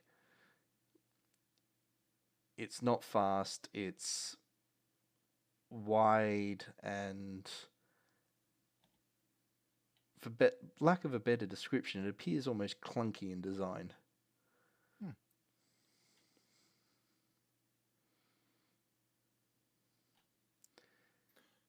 But even as you get closer, it is clear that there is absolutely no one on deck. There's still no one here. Yeah, and to your best judgment, there doesn't appear to be any damage to the vessel either. Huh. I'm gonna shout out as well. Guys, it doesn't seem as though it was in a fight, but where is everybody? Suspicious. The nearest crew sort of shrug, and you see one of them sort of make a symbol to himself as if he's like praying for divine intervention. I'm gonna point to the cannons and just say, "Here's your divine intervention, boy." He laughs at that and goes, "I like these." It's always nice when divine intervention comes with a bang. That's very true. Couldn't have said it better myself.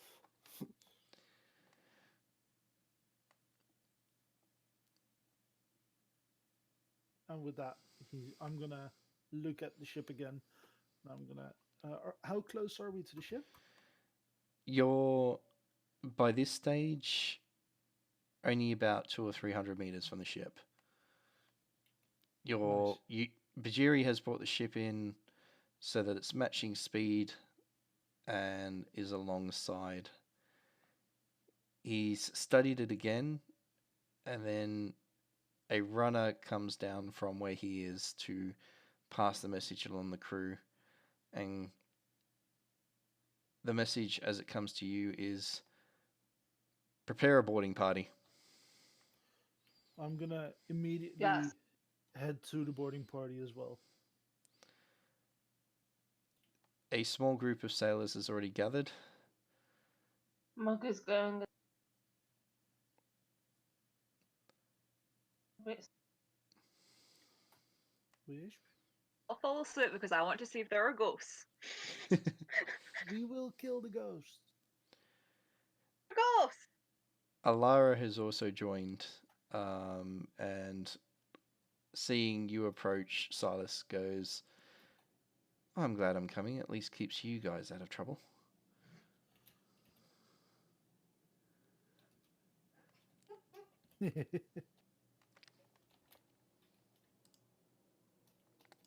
I'd love to see Mug fight a ghost. Yes. Shall we just make a pact that if there's ghosts, we'll hang back and watch Mug fight them? Yes. You hear two chuckles behind you and realize that the twins have also joined. And one of them leans to the other and goes, 10 copper if the dwarf wins.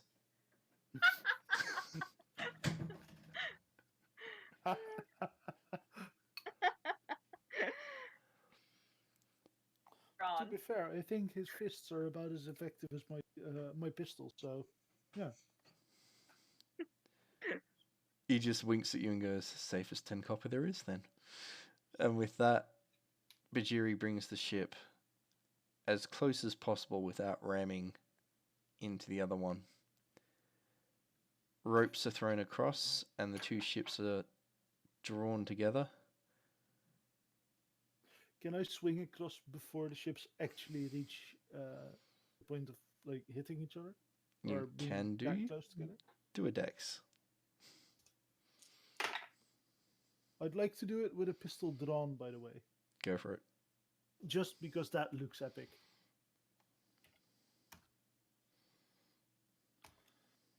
And that's 7.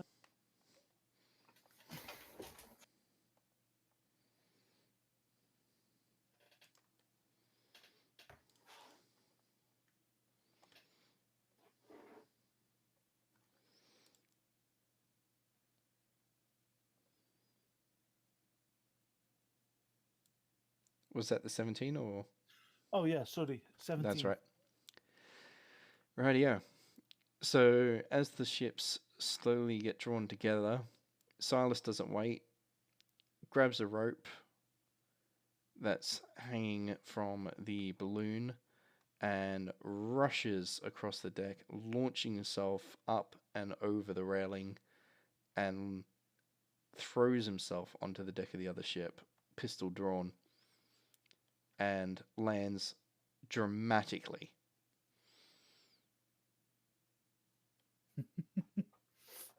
Yeah. It is dead silent still on the ship. You hear a slow clap from one of the twins. I'm gonna knock on the floor, just like, anybody here? Dudes, I made an entrance. Where are you?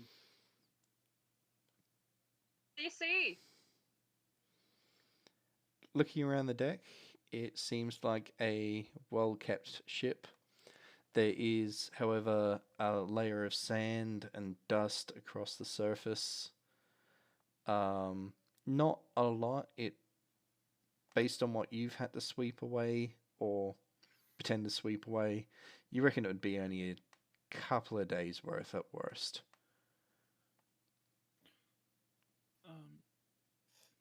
You can do a perception if you want to look for any signs of life or anything specific. Yep, I'd like to check. Yep, so perception seeing. on with the numbers.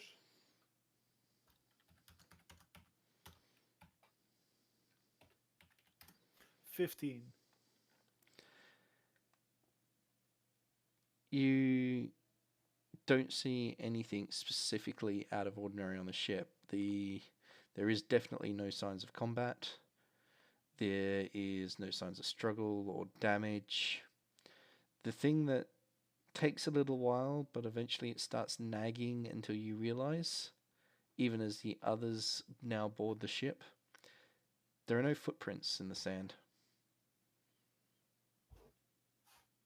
So there's no footprints in the sand. There's also no sign of combat.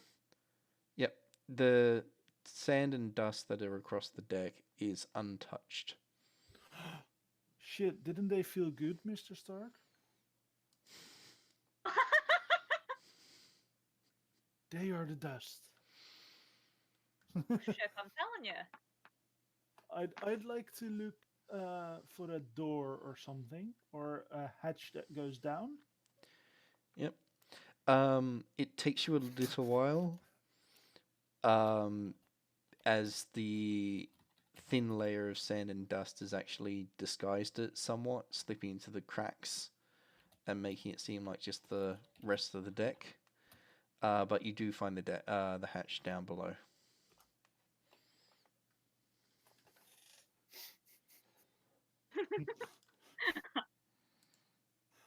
I'd like to look through it, or open it a bit and look through it if it's not a hatch that I can look through. Yep. You lift up the hatch and look down below. It's dark, but you don't hear anything.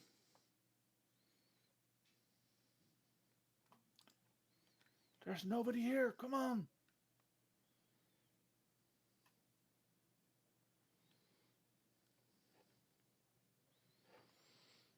The crew spread out over the deck and start poking around and investigating. Alara comes and joins you, as do the twins, who seem to be a little bit on edge. One of them sort of glances at you and goes, "Bit unnatural, this."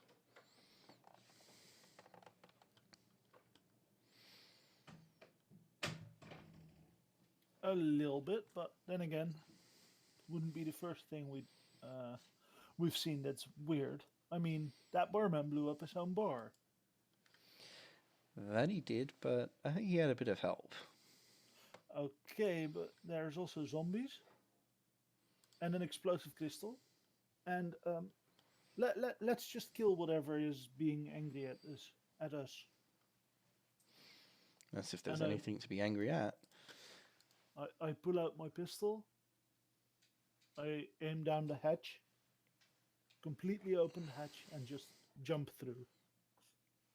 Yep. Watch for You tripwires. jump down. I carefully jump through because I get warned like halfway jumping.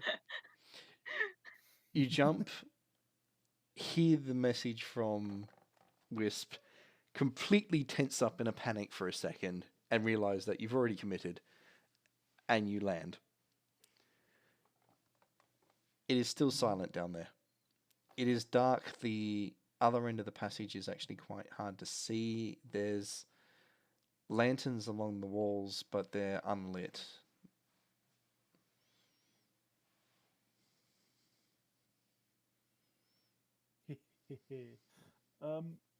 Guys. So there's now there's now no one here, but the lanterns are lit. Unlit. Oh, okay. Guys, it's dark here, and the lanterns are also not lit. Let's go see if there's anything there. Can't see, and you want to walk blindly where there could be tripwires. I Yeah, can shoot let's do it. anything that annoys me. Sounds like a good You idea. know what, Mug? Maybe you should go first. Yeah, let's get this done. Okay, with that, I'm gonna step behind Mug and just give Mug room. You could use like something like a stick or like I don't know, one of your guns if it's long enough to like put in front of you. You know, like a walking stick. The Yeah, good point. hallway. Where's Sally? The hallway is No! quite dark at the far end. While you're discussing the best way to go about things, Alara just rolls her eyes and pulls out some flint and tinder and starts lighting some of the lanterns.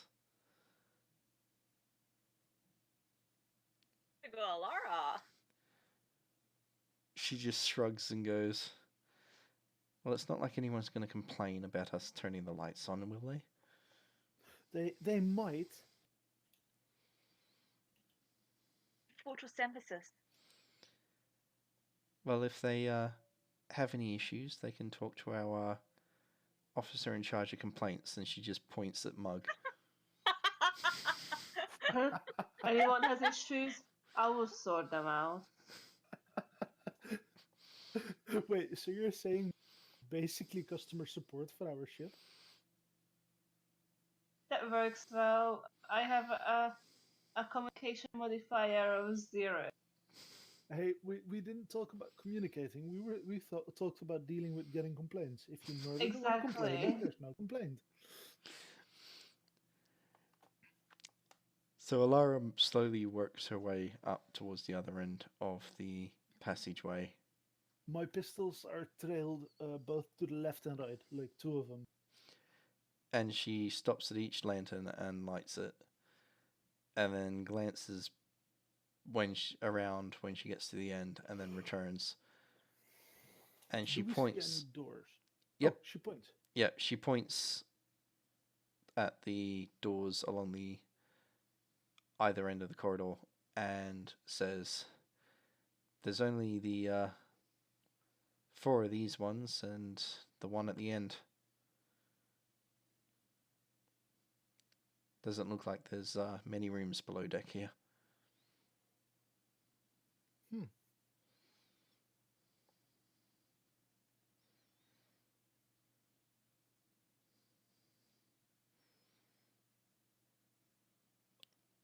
Do any of you have a preference? Left. She shrugs, reaches out, and grabs the door to the closest door to the left, and tries it, pushing it open. From the light in the hallway, you can see through the doorway, and you can see that it is a crew cabin, that there are hammocks around, there is bags of the crew's clothing and equipment. Their belongings all still seem to be roughly there, at least from what you can tell. What you'd expect to see on any working ship is at least there. Guys, I think we got a new ship. Nice. Aren't you like suspicious why no one's here? Why their belongings are here? Well, I was, but then there was lots of... Did I notice... What was that? Did I notice cannons on the ship? Like, at all? You saw like 2 on either side of the ship. They're very small caliber compared to your own. They're very similar Small. caliber? Oh, small. Oh, they could be chaser cannons. Nice.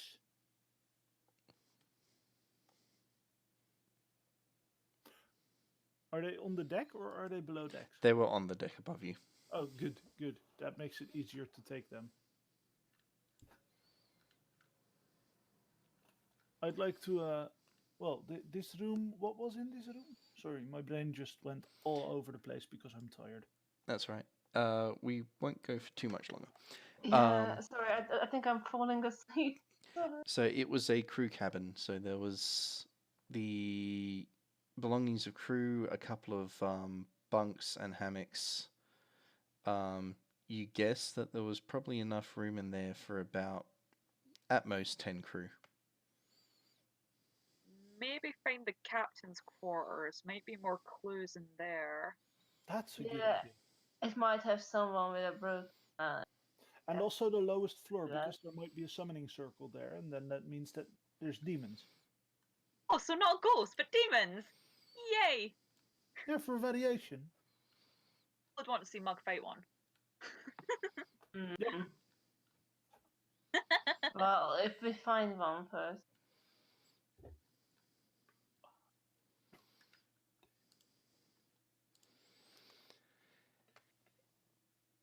Alara looks at you all and goes, well, I've got no complaints about continuing to look, but this is getting very creepy.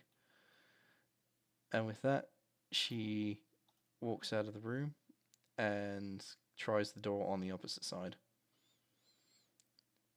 Just like this one, it opens without any trouble. And the light spills in to let you see beyond the door. This one appears to be a small kitchen and mess. There's enough room for at least half the people that would be on this ship to eat in there at the same time.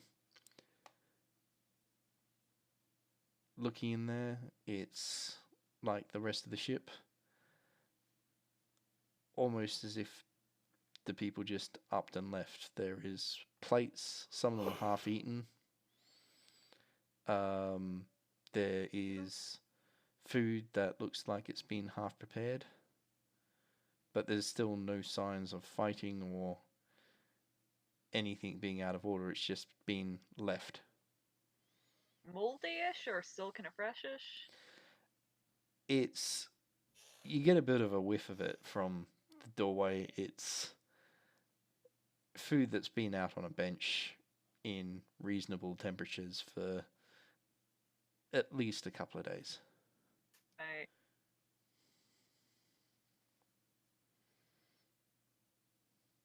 Maybe it's that slaver my daddy hired.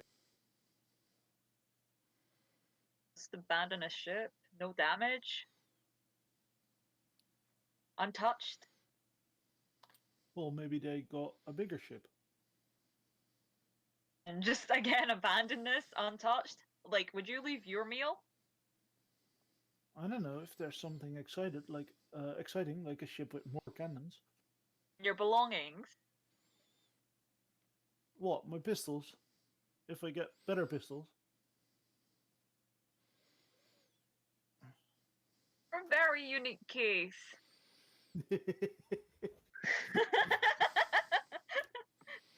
And I mean, the only other thing that I'd like to bring is like people, and I mean, Alara can walk for herself, right? She smiles and slowly closes the door to the kitchen again, just to mask the smell. That I can. Shall we try behind door number 3? Yes. Can I just go up to it and kick it in like all ninja style? You dramatically kick the door, and it opens up into a storage hold. Good, I was scared you were going backwards. Okay, so I open the door to the storage hold, and I look in, and I go, this is it! This is where they must keep the gunpowder. You see a couple of crates and a few small barrels. There's a couple of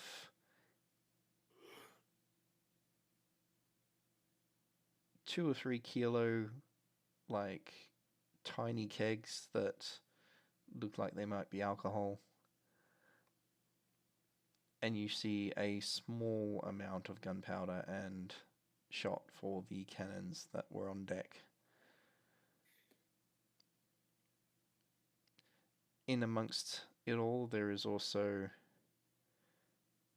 a small amount of fabric rolls that have been stored up against the side wall,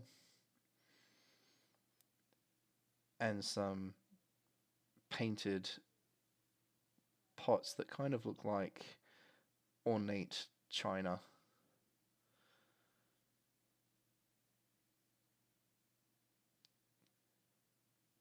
But it seems like a personal set rather than for sale. So that must be special if they kept it for personal use and brought it everywhere. Someone important might have been on here then. Possibly.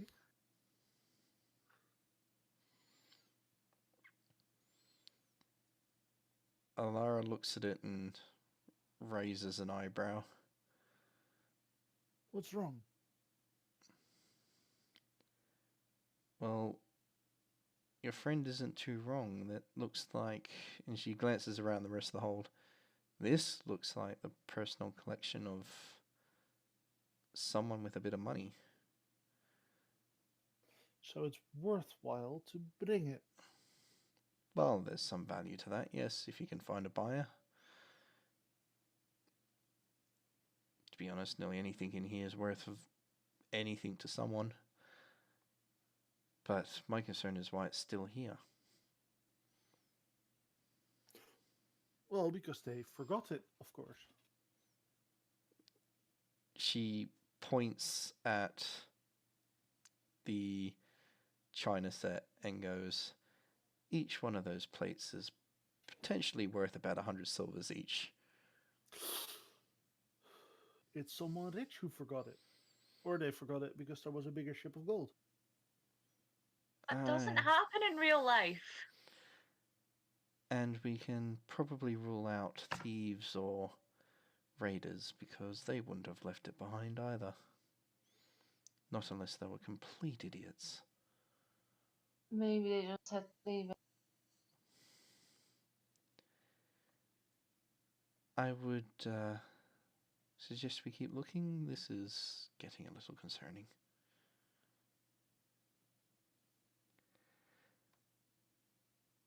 Yeah, this is getting odd. She stops for a moment though and looks at one of the twins and goes, in case we need to leave in a hurry, it probably wouldn't hurt if we gathered up anything of use and got it on board the Cirrus well before we had to leave. The two twins look at each other, look at her, look at the rest of you and goes, I can see why she's the brains of the bunch. And then they both rush out to go and gather up a couple of crew to help them start loading across to the Cirrus. Good. In the meantime, I'm gonna go on to the next door. Yep. So you try this one? Yes. You open it up and there is a single large bed in there. It is very plush. And it is a actual bed rather than a hammock. The room is also dominated by a large desk that has papers and books on it. It is also, once again, empty. So I'll look for the papers. Yes. Yep. The papers are a mixture of letters and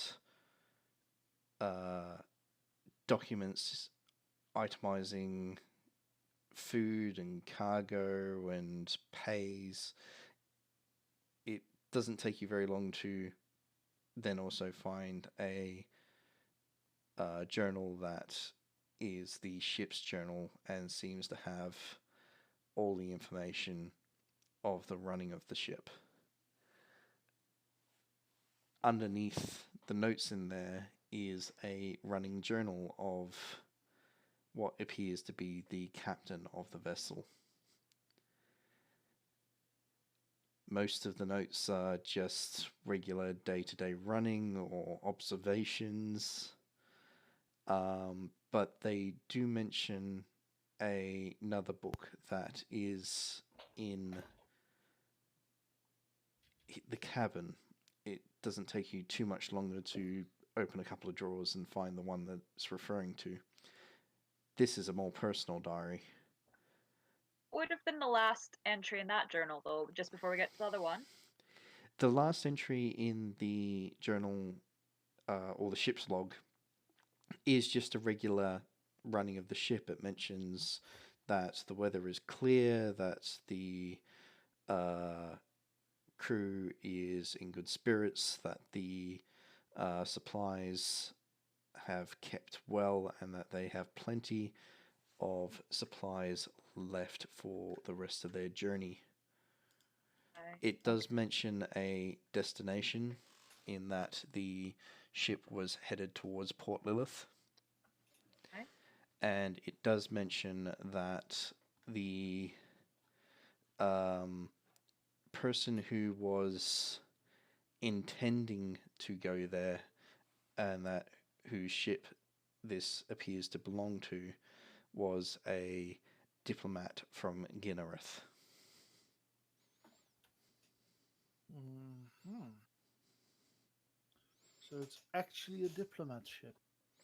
It seems to be a personal vessel, from what you can tell. The way that the ship's log has been maintained, the fact that the handwriting matches that of the personal journal underneath, and the way that it seems like the ship log has been somewhat mixed a bit with some personal opinions about the tasks that have been at hand. Quickly flicking through, you realize that the entries in the ship's log indicate where this particular diplomat may have actually been posted, as when you flick far enough back from the last entry, you realize that this ship has actually been in Ginnereth for the better part of a few months. The time before that, it was in Hathad.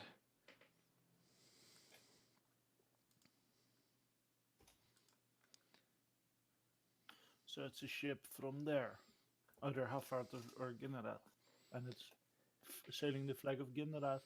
So therefore, the owner of the ship is from the other city, Hafarath. The documents, as far as you can tell, say that the diplomat is from Ginnereth, but based on the design of the ship, you potentially believe it might belong to one of the southern kingdoms. In that it could have been purchased there. Ah, that way. For a second there, I was like, hey, that's...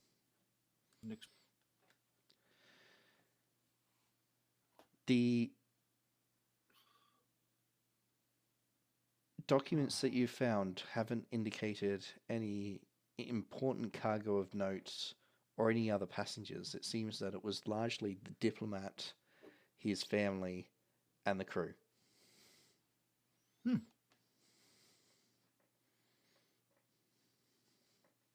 How far of a distance would the ship have been traveling then, at this point then? Opening the personal journal, you realize that it's been dated, and the very last entry indicates that it was written in on the evening of only 3 nights ago.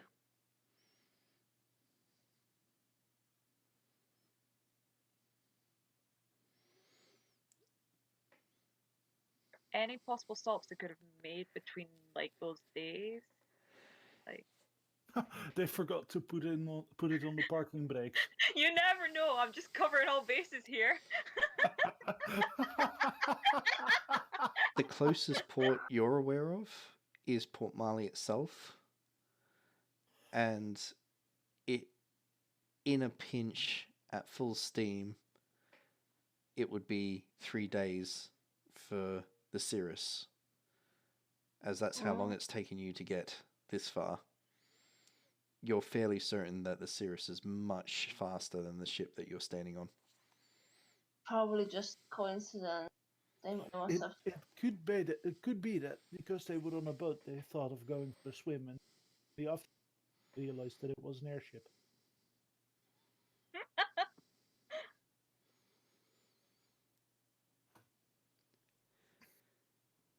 You hear the sounds of the crew loading stuff from the storage onto the Cirrus. One of them sticks his head into the room that you're in and says, Silas, do you want us to get the 2 cannons? Yes, definitely. All right, we'll get them across. It'll take us a little bit, but we'll manage. And with that, that sailor disappears again. Good job, good job. Alara looks Better at not the be haunted. Alara looks at you and goes, if it was haunted, I'm pretty certain that we would have come across at least something by now that moved. Well, we did. I mean, all of the treasures are being moved. The cannons are now soon moved. See? Ooh, haunted. People don't just vanish. Well, how are we sure there were people on here anyway? It could be that Journal? they placed. It could be that they put those there just for fun, to Alara scare us. blinks and then goes, well, the engine's still running. The food? Shall we check the engine room? That's a good idea. Someone has to keep the engine moving. Oh, it's so sad. They all vanished, but they left the kid running the engine room behind. So Alara steps out of the room and looks around and puts an ear to the wall of like the next door down and beckons towards the rest of you. I move to the door. Close it.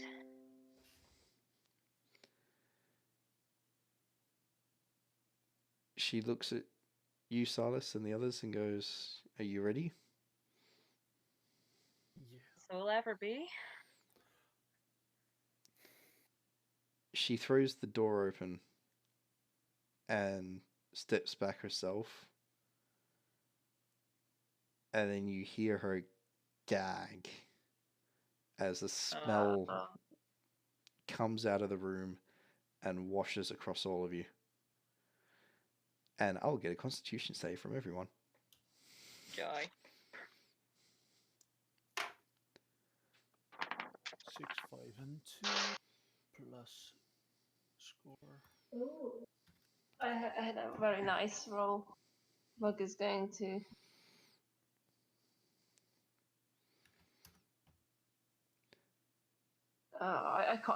I can't math. I don't. That's but right. it's- 17.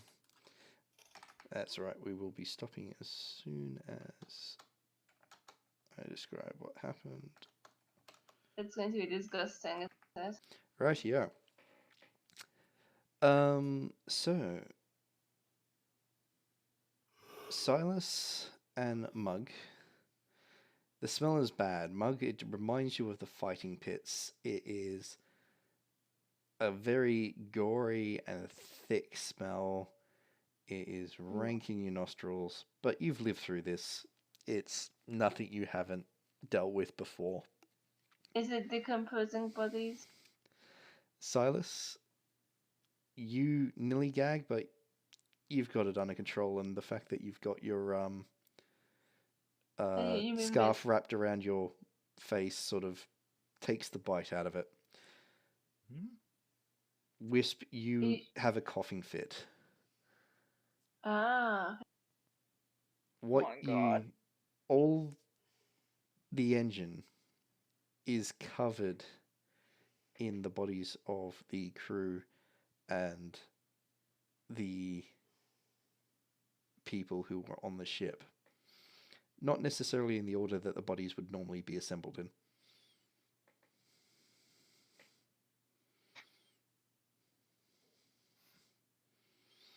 It looks like some twisted, rotting trophy temple of evil.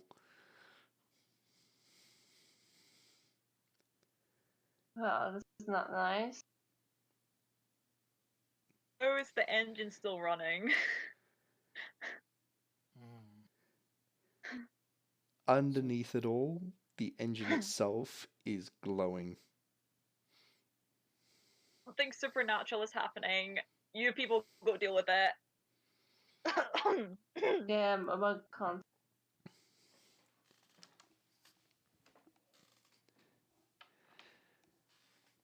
Hmm.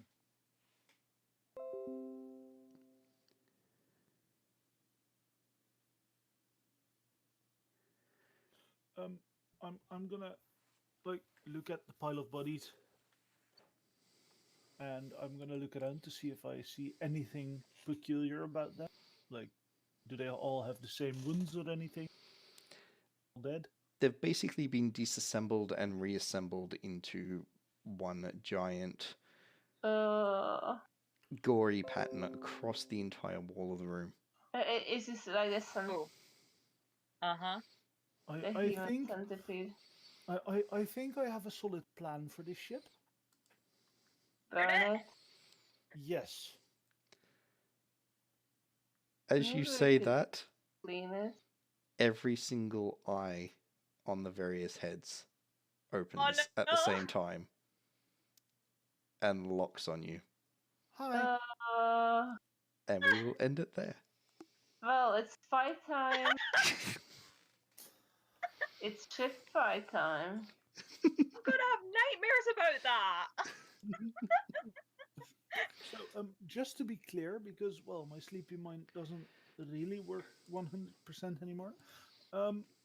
So the crew of the ship is disassembled, like their body parts are disassembled, and then reassembled in a pattern across the wall, Yep. and now they're looking at us. Yep. Okay. Sounds friendly. Let's burn the ship. So, this glowing thing potentially is not only keeping the ship going, but it has these things alive as well. Yep. That seems like a very, very reason. Well, see, it wasn't ghost. Ghosts don't exist. I was just going to buy from everyone and stop the recording. Bye. Yo! Bye. Yo ho.